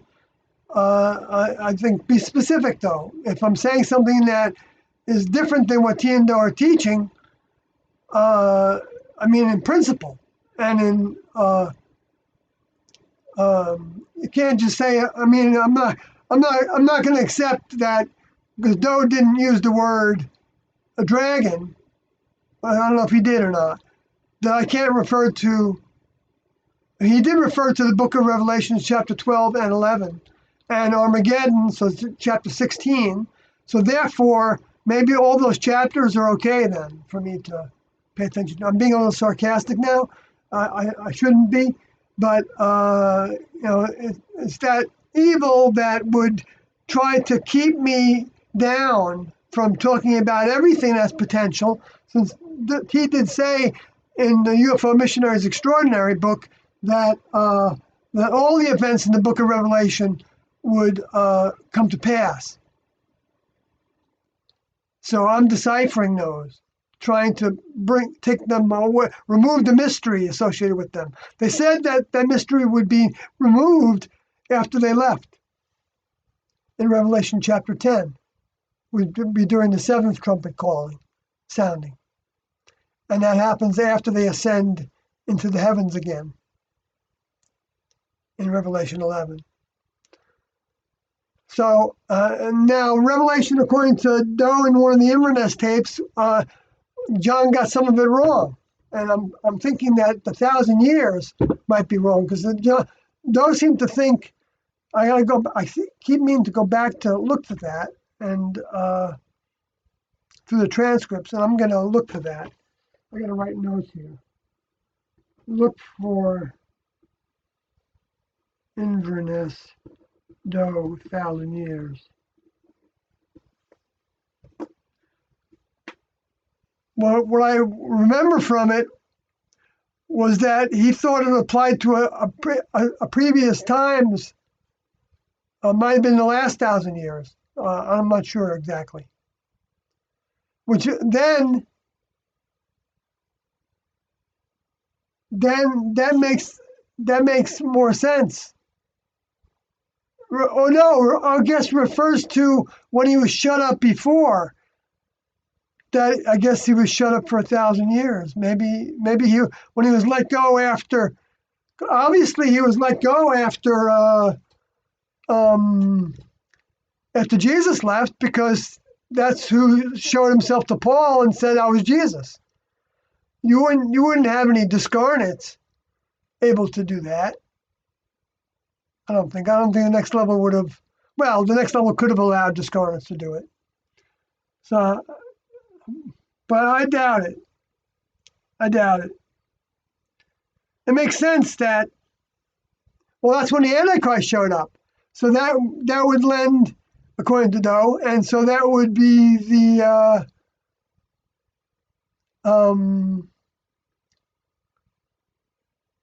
justification of that interpretation that I'm just saying. Okay, so I try to, I'm not. I don't want to be right. I want to do right, though. I want to say things that are right. Right meaning correct, truthful, likely that, or something that Tiendo would say about that if they were doing this task right now of trying to decipher the records.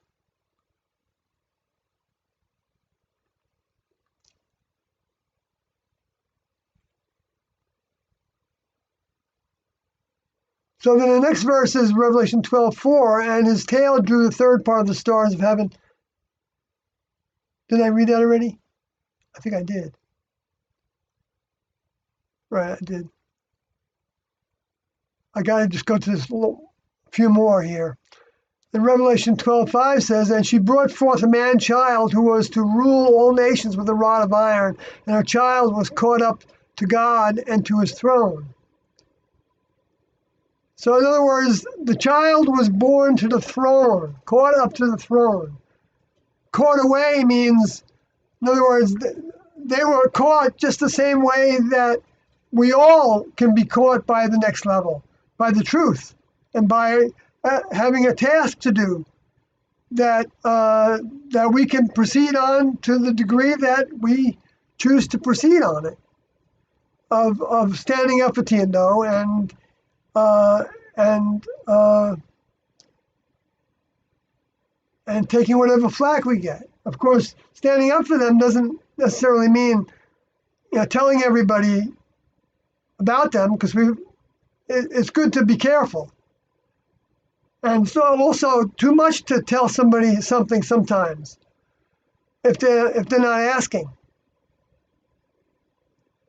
You don't want to fry their computer, and because they'll go against us really fast if they're not kind of like given like a cube full of sugar with the medicine.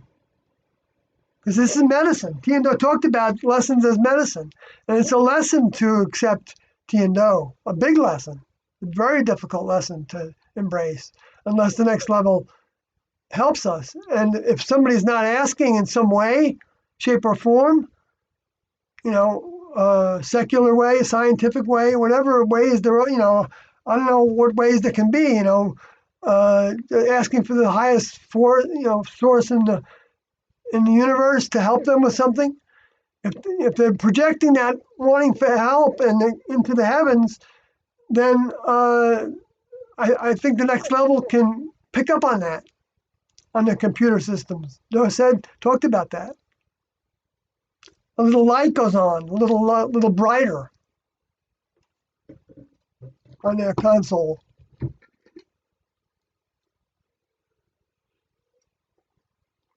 I imagine then they can hear what the person's thinking.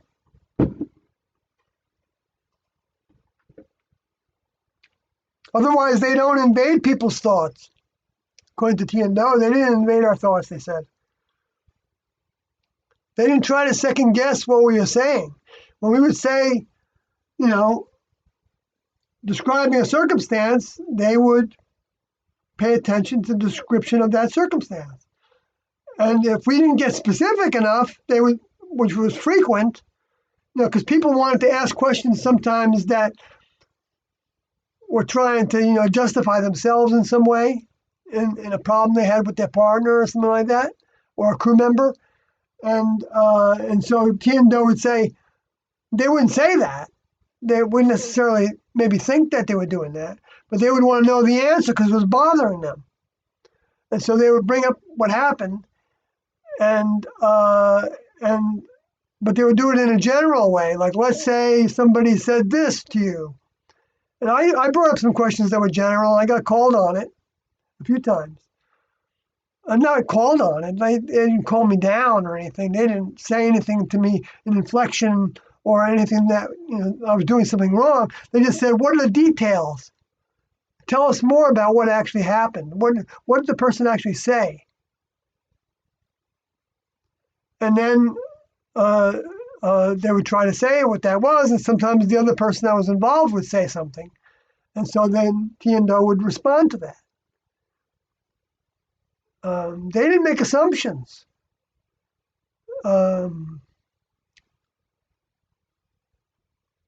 But they did take the higher side of us. They didn't want to accept the negative. If we had negative feelings about ourselves, like I did one time I remember, and Do said, "Well, if you want me to believe that you are this negative influence, then I guess I'm going to have to. But why would you want me to believe that?"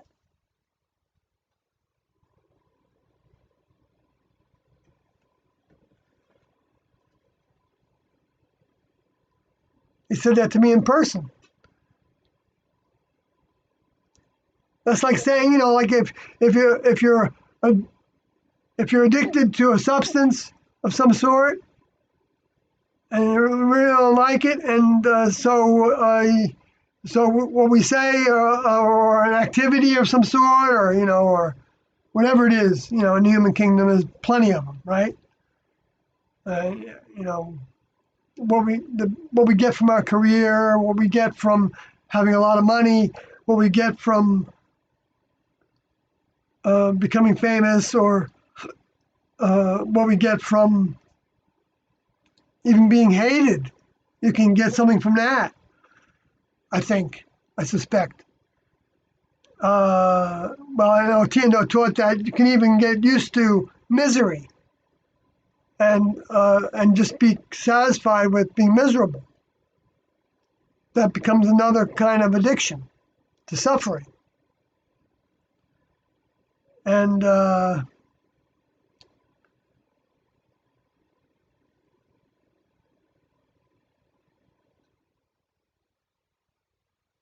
got way off the track of what I was trying to get to for a while there, but I guess I said enough about it. I can go over to the other part. I want to finish the dot the I on the sun, because the sun is very important. Good old sun, in my opinion.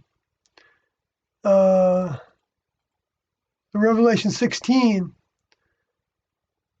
I'm going to skip right down to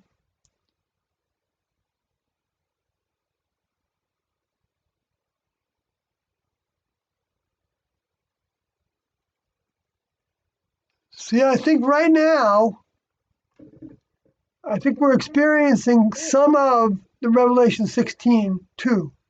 And the first went and poured out his vial upon the earth, and fell a noisome and grievous sore upon men which had the mark of the beast, and upon them which worshipped his image. Now, Doe said that the word worship was really served his image. The image of the beast is, you know,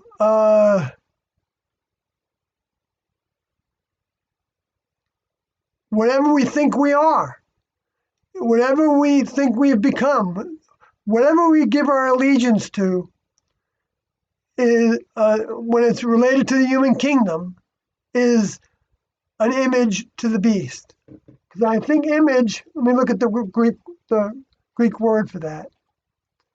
It's from the Greek word icon. You know what? I gotta switch my screen.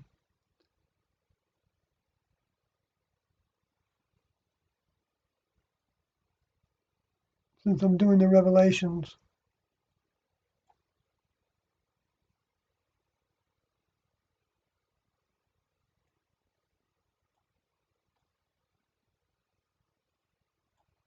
New Testament, okay, and there she is. Good old New Testament.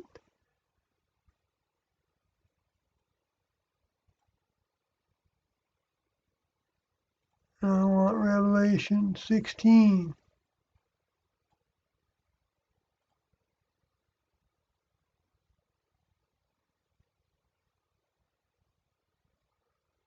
And then I hide this guy. Not that you really need to see me. You don't. But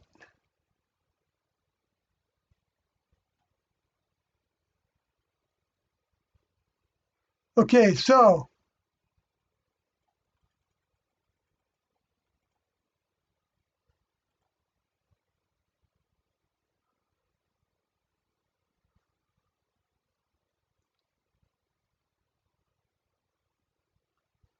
now this is another simultaneously existing group of prophecies that have a focus on what's called the seven angel crews that point out, that pour out the medicine of the anger of the next level on the human kingdom. The anger is not with the earth itself, the physical earth. Doe said that the earth was in good condition. It could be used again, is in fine condition. I forgot his exact words, but that the next level can use it again. It just needs to be refurbished, is what he said. And so it's the human kingdom that they're talking about here, that the next level is angry with. The parts of the human kingdom that have denied they exist, and think that they have power over the earth, and everybody that's in league with them. That's the beast. That's the G7 and the G10. The heads and the money. And that's the in the Revelation 12. That's the seven heads, the G7, and the 10 horns. The horns of the military, like the horns on the cows and the elephants. They use them to fight with. And the military who's in control of the military is the money that pays the budget. So the bankers.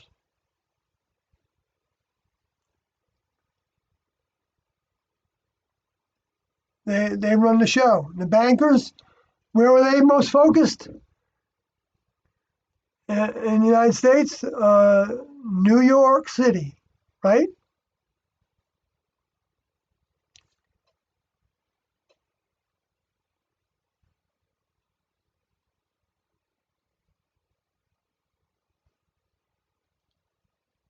And the global crisis, the global financial crisis, that to me was the second fall of Babylon. I've talked about a lot of this before, I know. So I'm going to move down to the next verse in here. I already read this one, so I'm not going to read it again in Revelation 16:2. But I'm not going to really go into this in detail, but it can be seen as um, not having any more medical rights, because you're talking about how the vial is the medicine, okay?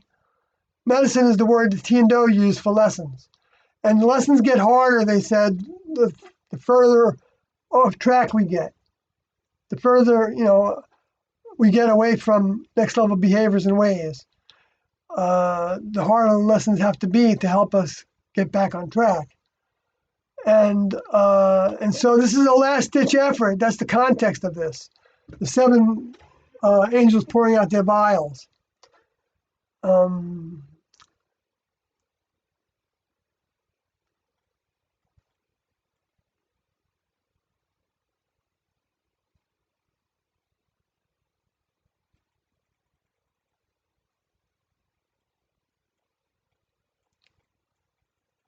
I believe I can justify that with other verses of the Bible, but I don't remember why. I don't remember where they are right now, so I can't. In terms of this being the timing of potentially now, but that doesn't mean it's not going to have like a final burst, just like because this is all marking periods of time, and those periods of time can be years, even like 7 or 8 years is one way to look at them. 10 years is another way to look at them.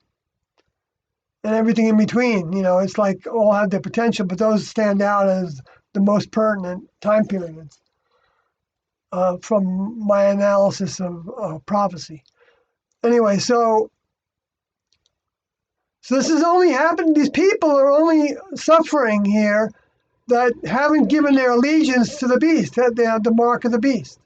The beast, like I said before, was the individual with 10 horns and 7 heads that was being run by the dragon.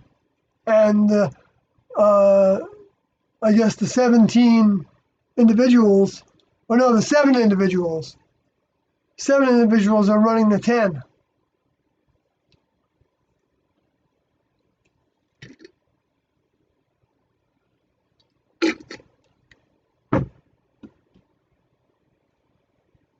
Which might be related to the 7 families, might be related to the 7 churches, or the 7 continents. I think Antarctica is considered a continent, right? Yep. Even though nobody actually has laid claim to it, everybody's got claim to it. Everybody that can get there and put their military base there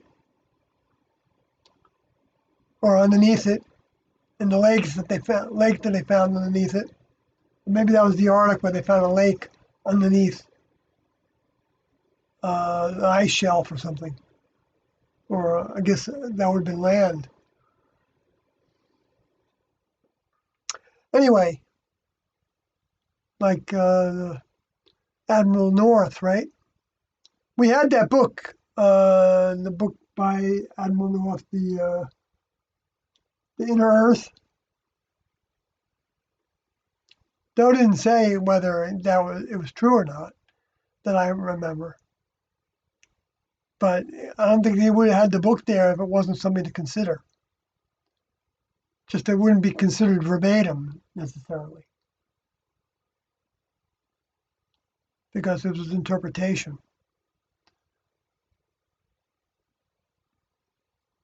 But that didn't mean I don't think that it didn't actually physically happen, because a lot of things happened in Antarctica that we don't know about, that the Germans did, and now the G7 are all over there, I'm sure, at times with their scientific evaluations and whatever else they're going to get from being down there looking for minerals.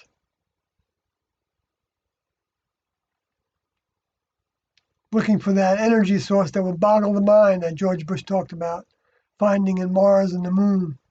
That might have been the material that Bob Lazar documented when he took apart one of those spacecrafts that in Area 51, according to that record, which Doe and had us follow in the 90s when it was happening, actually, some of it. Because we had the website Paranet, and it wasn't a website, it was a bulletin board service. And so you had people they'd be chatting back and forth about different things and talking about radio stations and Art Bell and all that. That's where we got all that from. And they would provide, sometimes they would know organizations, they were providing newsletters. That's when I saw the first map of the underground bases and tunnels systems that were throughout the western United States. I saw a recent one that showed that there were tunnel systems going all the way to Maine from the west.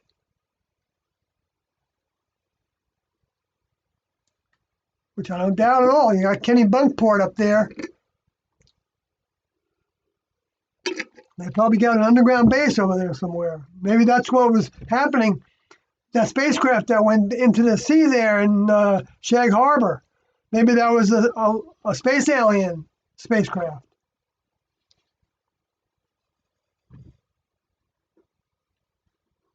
That wasn't the first time that I actually know somebody who knows an eyewitness who was in the Navy during World War II, and he was stationed in the Southeast Asia area, or the some of the islands in the Southeast Asia area, South Pacific, I guess, and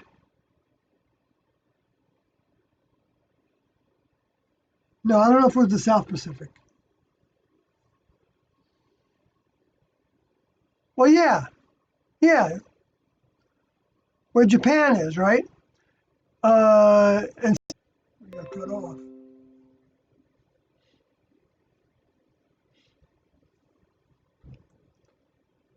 I got cut off again and reconnected again. So I guess it's still working. It seems to continue to work when that happens by my OBS software. Hey, Dial Nerd, if you ever hear about a reason why that might be happening, or my software cuts out, I know you're really good with all that. As a technician, just cuts out and then comes back in again automatically. I don't do anything. And I don't know. Sometimes I think it becomes another file for YouTube, or maybe it just becomes another file because I save these files on my hard disk. But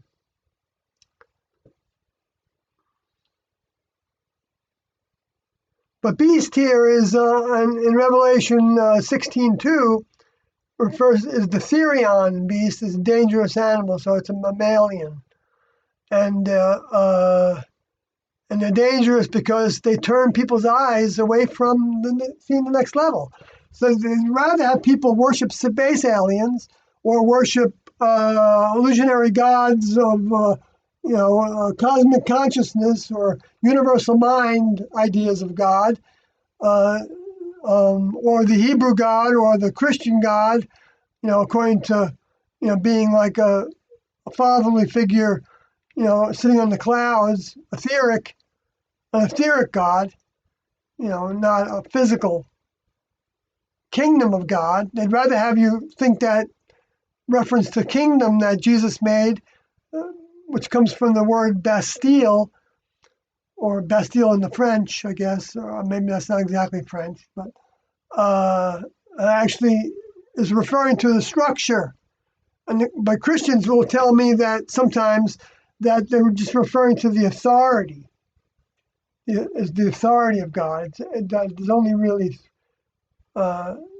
three parts to the kingdom of God, and that is the Father, the Son, and the Holy Ghost. right? But they don't talk about who the archangels are and all the angels, even though there's evidence of them in the New Testament as well as the Old. So they miss, that it's a many-membered kingdom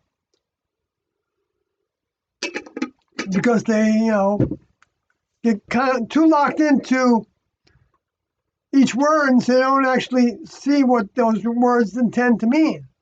And we're all like that.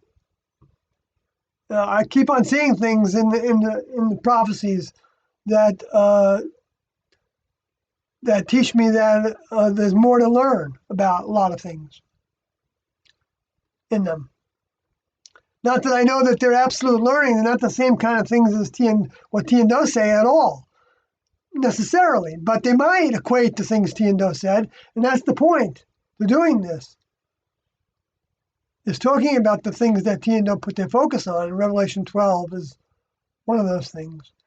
But this part in Revelation 16, they talked about in Armageddon is in this, which they said was a war for souls. So the image is the likeness. And I should be able to see that on the screen.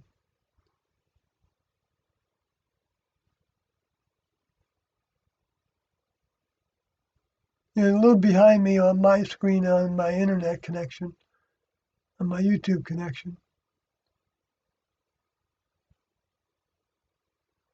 Oh, well, they said soar here. This was the key word that I was really wanting to take a look at. That happens with this first vial being poured out. I know I've talked about this before, but I want to try to get a little further on it this time because I am spending so much time talking about the sun now because of how much of an illusion is happening with all this, in my opinion. I don't think it's an accident that the sun, the T is closed with the sun. In astrology, the sun represents the father.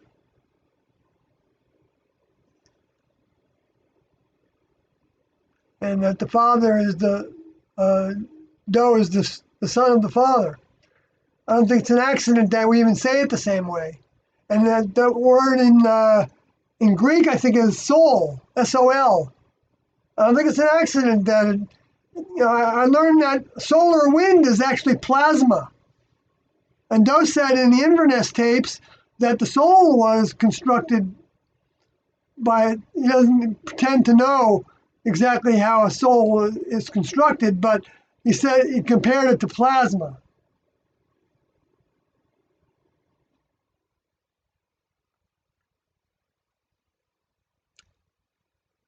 See, these connections in my mind are priceless. Priceless.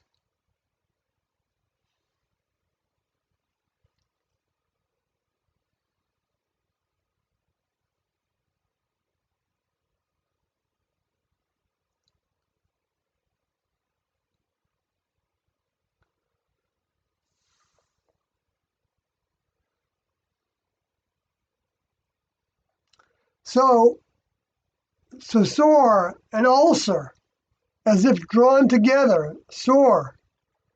If you look at the other usage of the word ulcer, let's look it over in Luke. And desiring to be fed with the crumbs which fell from the rich man's table, moreover, dogs came, licked his sores. Same word. Or how about Revelation 16:11? And blasphemed God of heaven because of their pains and sores, and repented not of their deeds. So this is like the same thing that seems to have happened in the Moses event. When Moses and Jehovah was using Moses and Aaron Aaron became the spokesman for Moses because Moses didn't feel like he was equipped to do the task.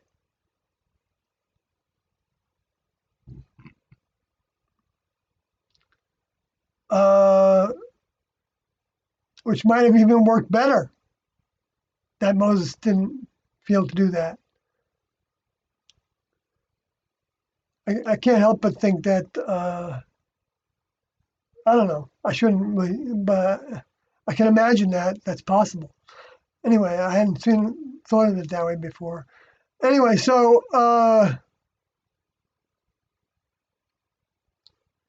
where he had different things that he was doing, and each one got kind of worse because he was trying to impress upon that Pharaoh and his leaders, co-leaders, that they should let all those people go, those 600,000 plus, 600,000 plus, because I don't know if they were counting the females and the children.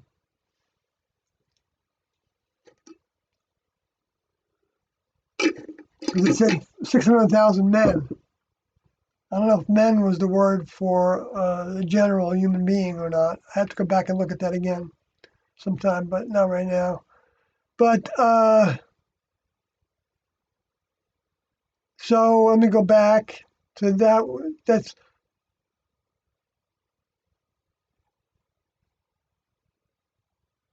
well, that can be referring to the same source, right?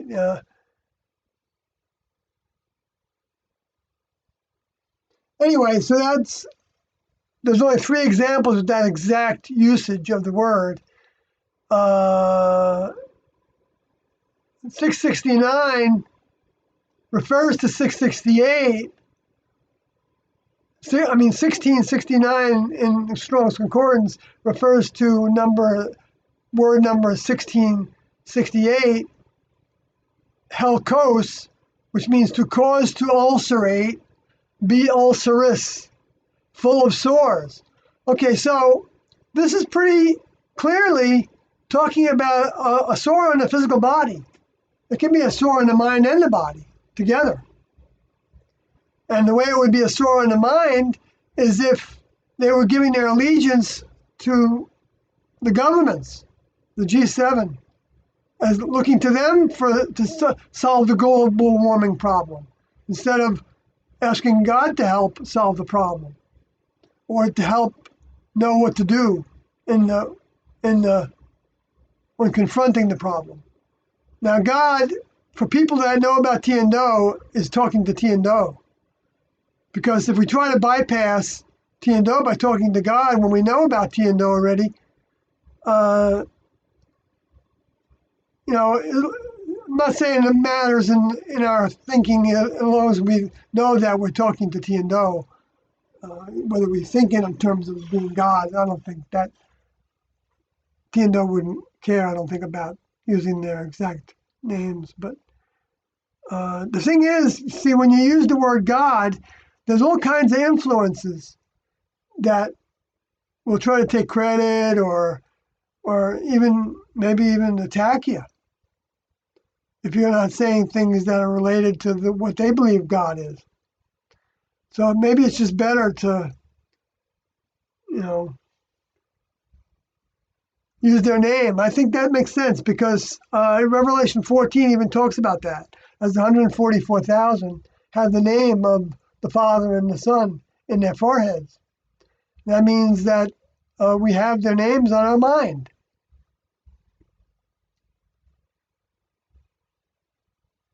And of course, it's to degrees for all of us.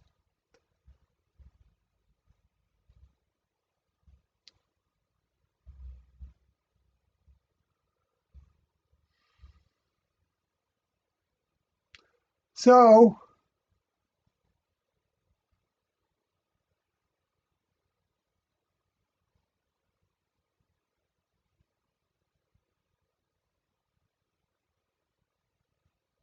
might as well fit in here back to the chat room. Dial Nerd says, it's possible, I'm sure, that there are people making oodles of cash like back in 2000 with the Y2K proofing of computers that was unnecessary. Right, yeah, I hear what you're saying. They made a huge deal of it. Now, there was, I think there was grounds to be concerned about it because I know because I almost got a job fixing a Y2K computer in my programming career. And I was trying to get a contract to do it. And I vaguely remember doing that, trying to apply for that contract. But because the date systems, they didn't have enough space in the databases to fit the new numbers. Well, maybe I'm wrong about that. Maybe it was only display only. So maybe you're right. Maybe it was completely unnecessary. Because maybe it was just a way to only have display of the new numbers. Or maybe it also had to do with the lookups, date lookups, and the length of the bytes, or if some of them were operating off of text instead of operating as like a binary number. They would be operating off the binary number that comes from the breakdown of the text to ASCII codes or to hexadecimal. I don't know. I'm trying to think about that a little bit. If you don't have any documents that can talk about the Y2K as completely unnecessary, I'd like to know about it. I'd like to read those.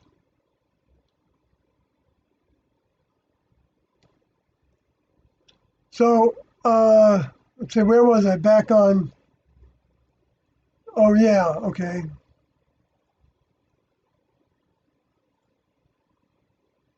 The first one I'm poured out is vile upon earth. Right, so a sore. So like there's two descriptions here. It's a noisome and a grievous sore. Because after the word fell, there's two descriptive words before sore. And both of them are adjectives.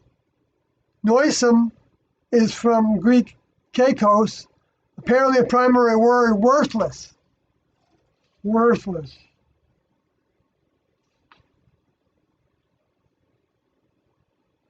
I'm trying to figure out whether worthless is applying to sore or if it's just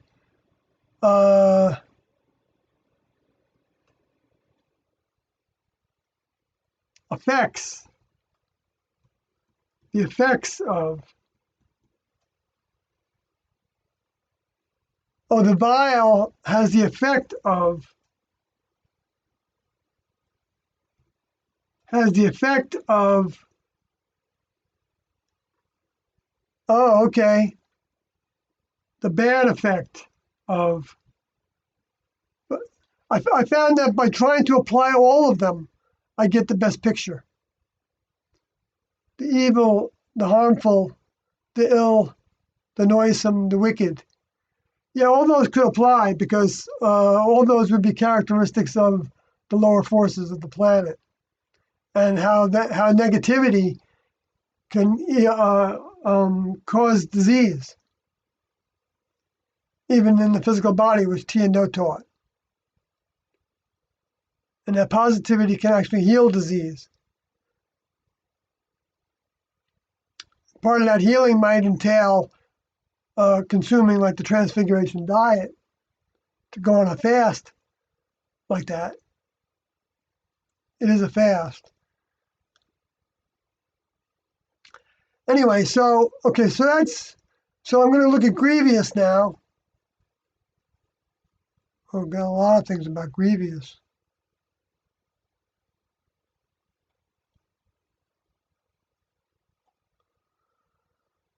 Poneros, porneiros, from a derivative of ponos, 4192. Hurtful. So hurtful. The effects are hurtful sores. So that would mean worthless wouldn't really seem to be related to that, would it? refers to character, hurtful character of the sores, the nature of that sore, the virtue, the calamitous part of that aspect of that sore. It's a calamity, right? These are all calamities that are described off thereafter. And mischief, malice, wicked, malicious sores. I wonder if that is like malicious has to do more with someone's mental behavior, right? The psychology, whether they're intentionally bringing about sores.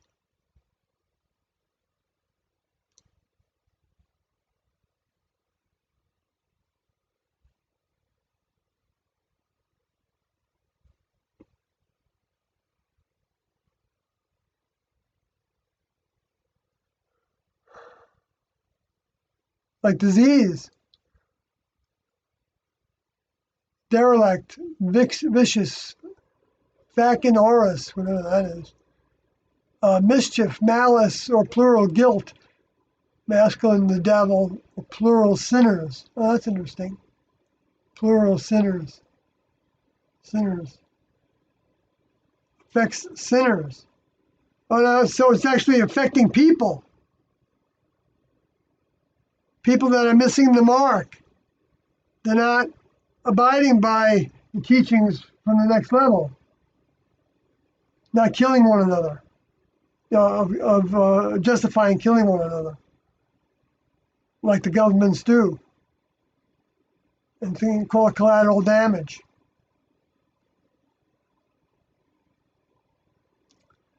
All right, so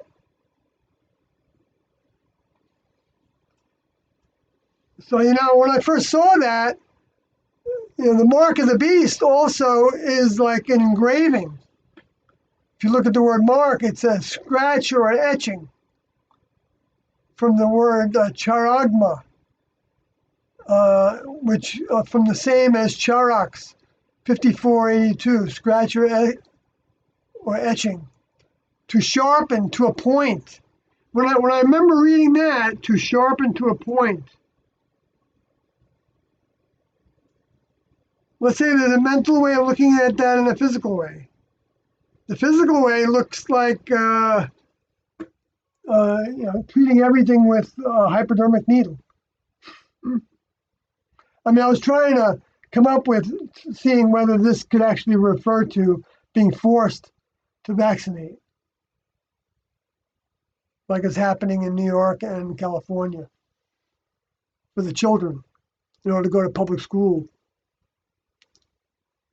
It's interesting that it was the Jewish Hasidic community, or it was the Orthodox community in Brooklyn that didn't want to vaccinate. And that started the mayor of New York, I forgot his name now. Is that Bill de Blasio? Or is he the governor?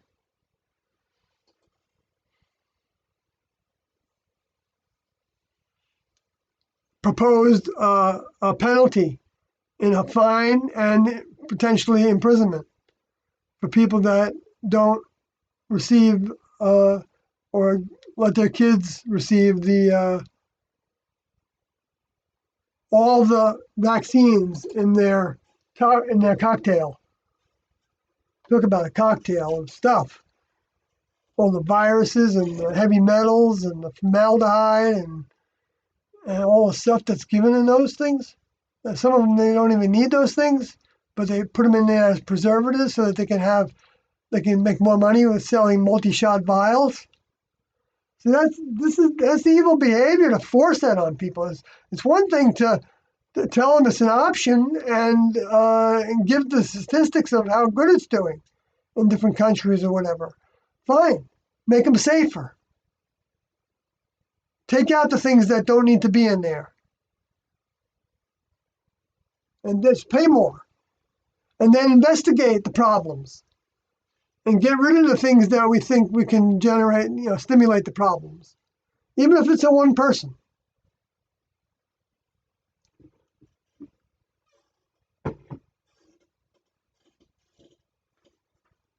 What they still say in the mainstream media is that Dr. Wakefield, they don't even say his name anymore.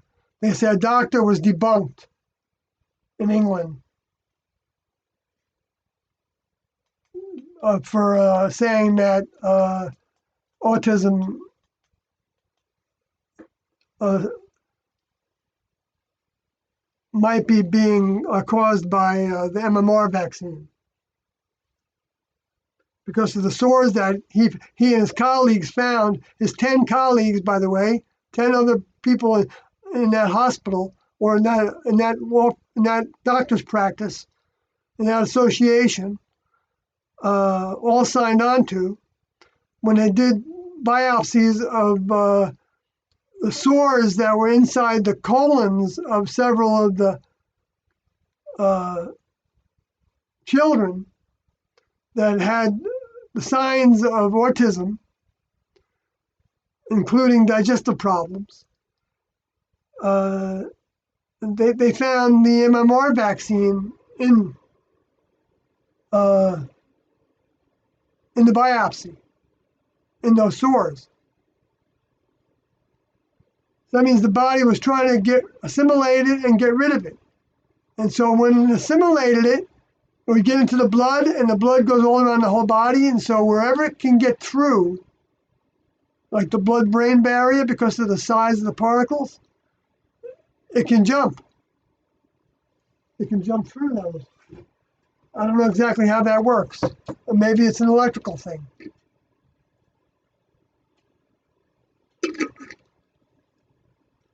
Or maybe it clogs the electrical system so that certain things that used to be able to fire don't fire anymore. That might be more likely because if it's a heavy element, I imagine it's very heavy, it's very dense, right? But density also has matter associated with it, right?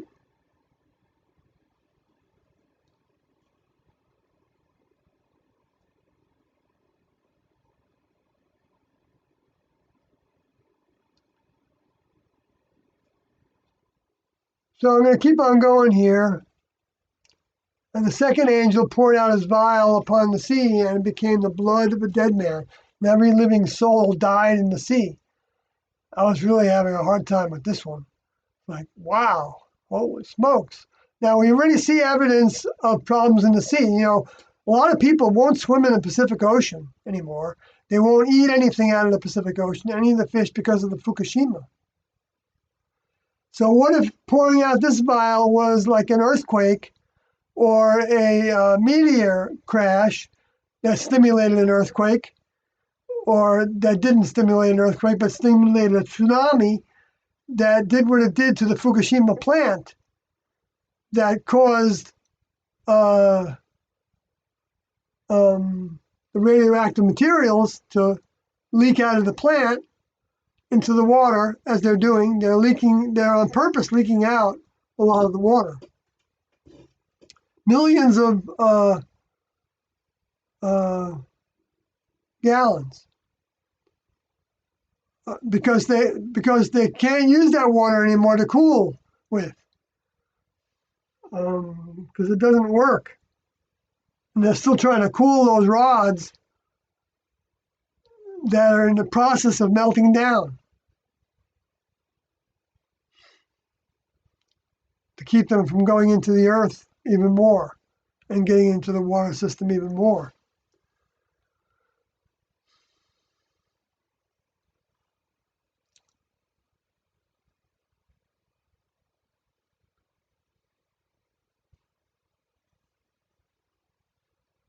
Now, this word soul here is not clear. Well, it's suk. But that word suk means breath, spirit, abstractly or concretely, the animal sentient principle, only thus distinguished on the one hand from pneuma, which is the rational and immortal soul. Oh, right. Okay. So pneuma is the rational and immortal soul.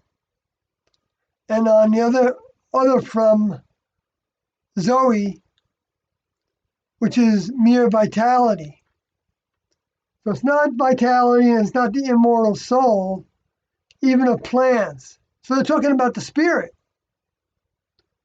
the mind.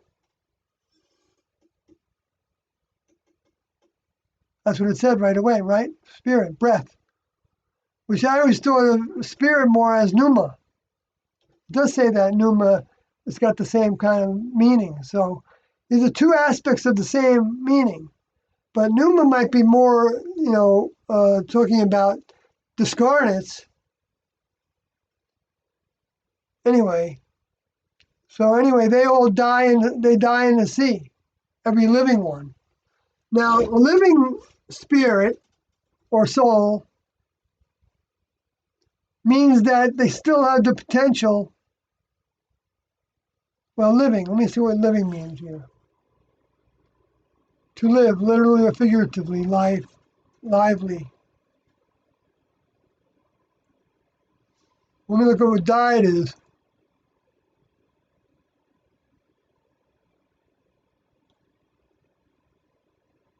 Died is apothecnens, aposnasko. From APO, which is 575, which means separation when it's used in conjunction, or exit from, or off, take off of,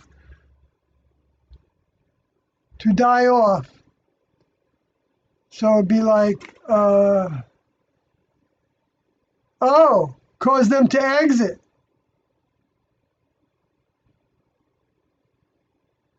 Every soul to exit.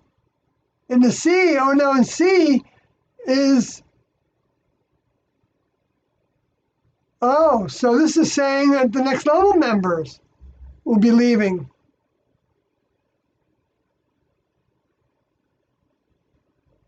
During this time period. That's potentially a way of looking at it.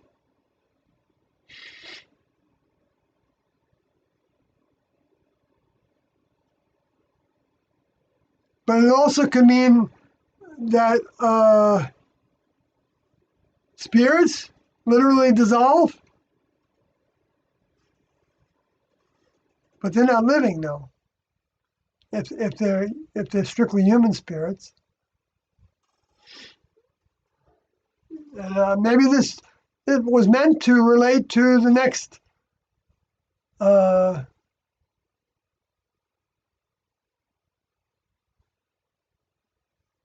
Back to Revelation 6,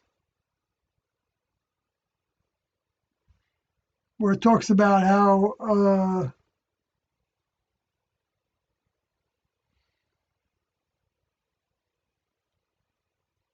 in Revelation 6, where it talks about the fifth seal opening, that talks about people that lay down their lives. Now, that can be done by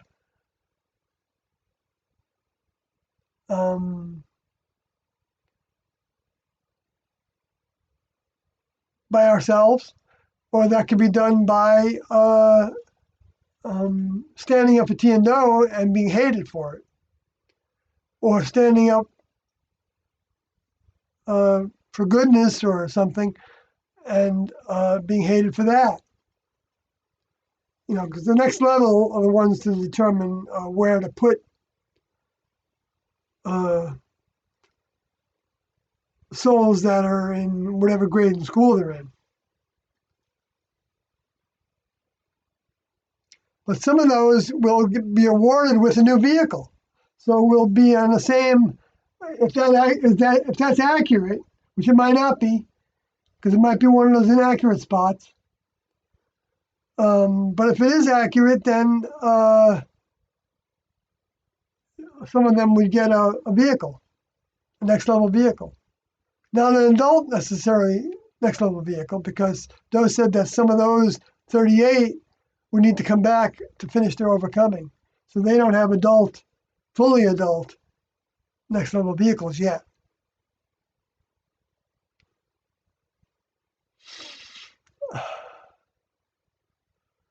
Okay. Let me go down. And the third angel poured out his vial upon the rivers and fountains of waters, and they became blood.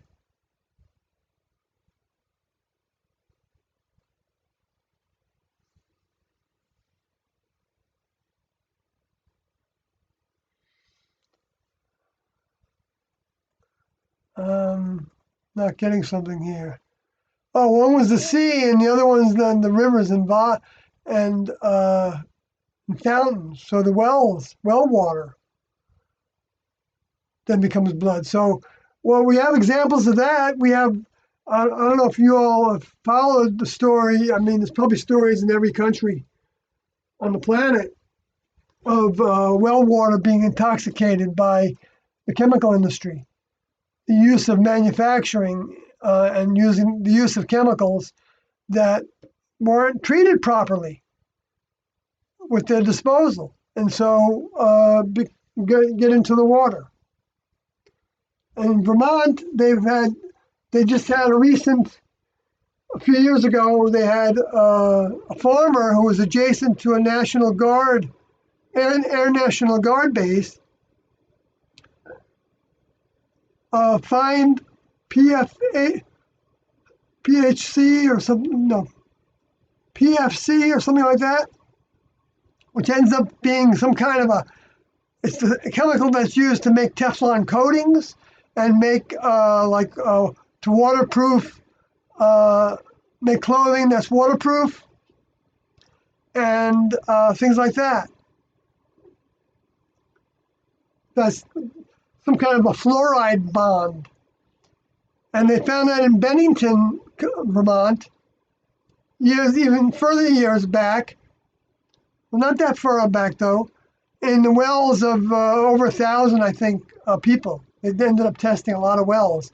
Well, what did they do to help people with those wells? I don't know. I don't think they're doing anything with it because they said it was very expensive to try to filter that out. And again, money. So those people are all now living off of, buying their water. And I don't know what it does to the water that they use for washing and washing vegetables to have those chemicals, because they could leave residual of those chemicals on those objects for washing, I imagine. All right, well, that's my take on that.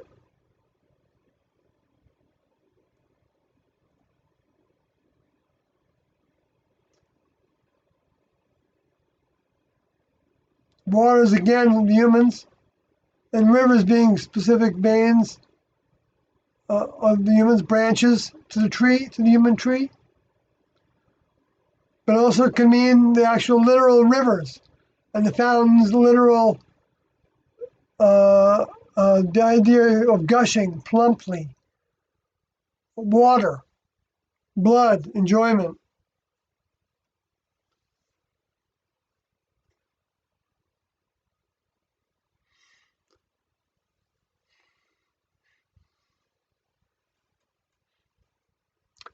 So that these things can also be affecting uh, people's behavior in ways to where they're um, challenging the life they have. Maybe being more daredevil would be an example of that. Uh, uh, Becoming more sexual promiscuous, and just sleeping with everybody under the sun, and uh, and threatening with developing disease and other different kinds of disease from that. That could be considered part of the fountain, maybe.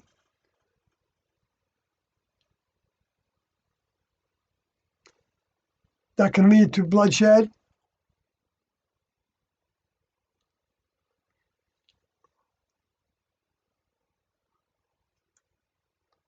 I'm getting kind of tired, folks. But I want to get down to this. Well, I got to go back.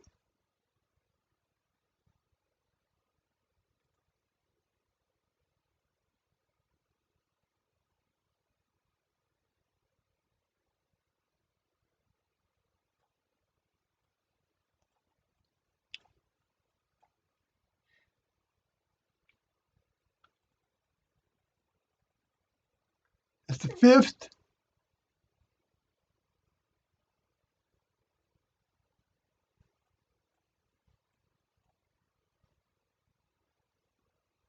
All right, let's see here.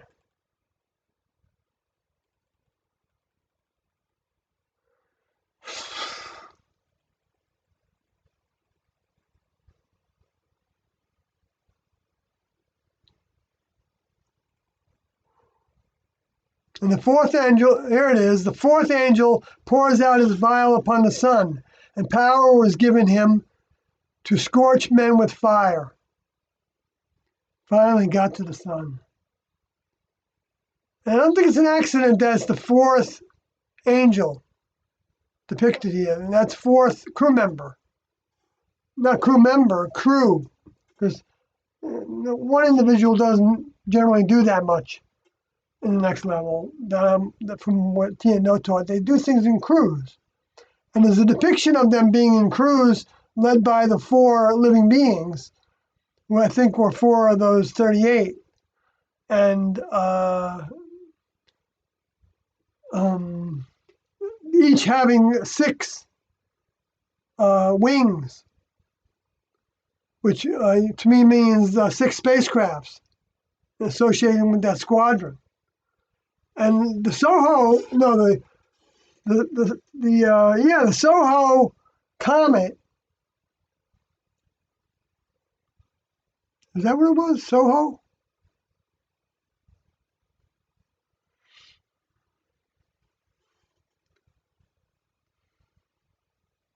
When it came out the other side of the sun, I saw BP Earthwatch document the video footage that showed that it was now approximately 7 objects flying in V formation.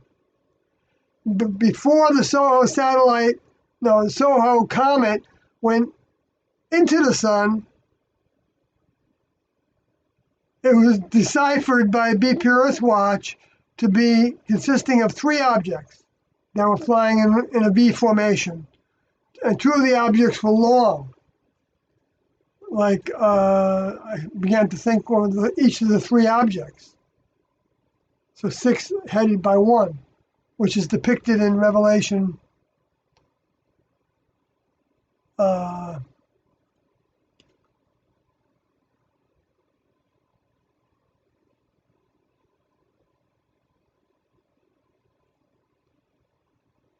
where am I?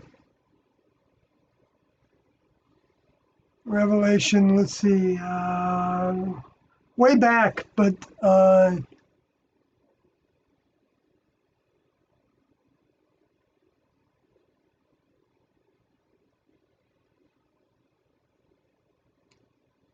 anyway, I'm not gonna remember it now, but I'm gonna go to Revelation 9 now. I'm gonna finish with going there because it talks about the sun. So I gotta go here, here.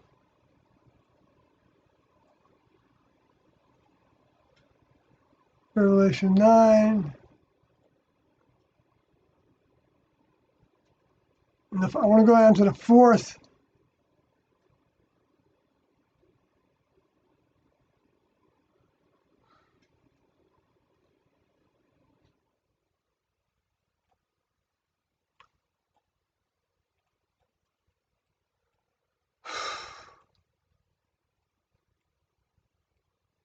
Oh no, it's Revelation 8.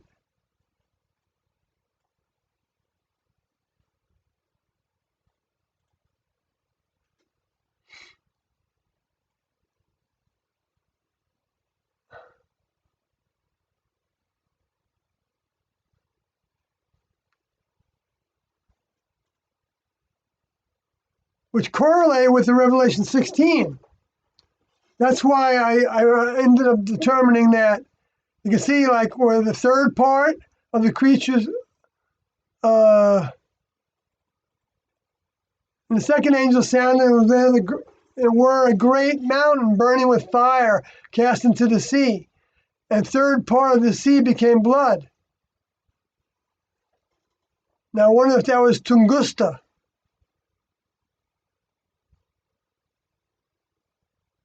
It happened in Russia. What was it, 1912 that happened?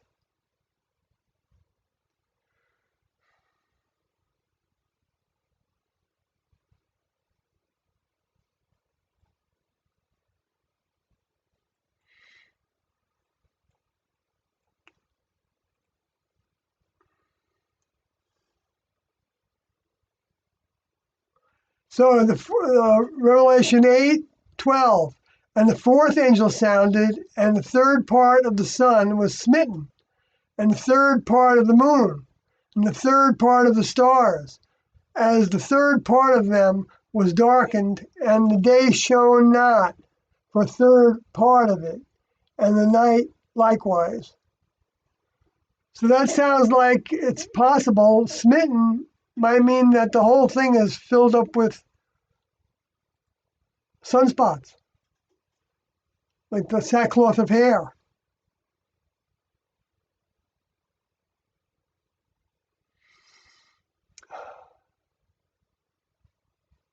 Oh, I didn't put that up.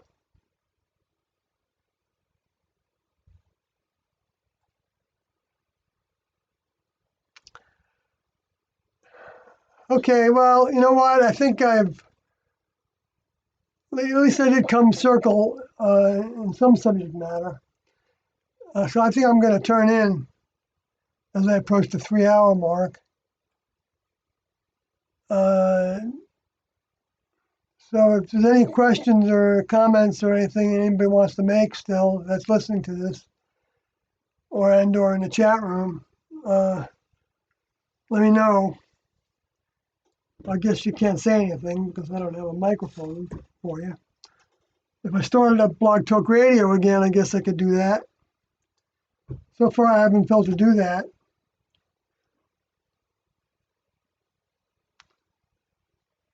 I know it just opens me up to hecklers that can actually, I just have to hang up on. But also, I don't know, it's that community there is a little,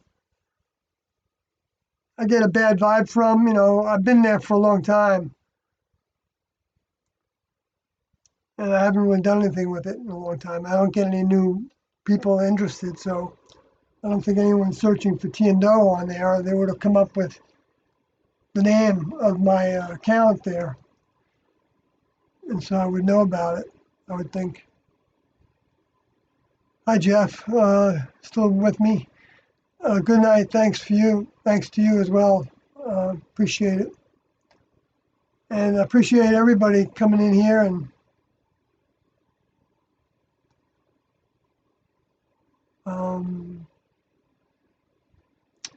being part of a family.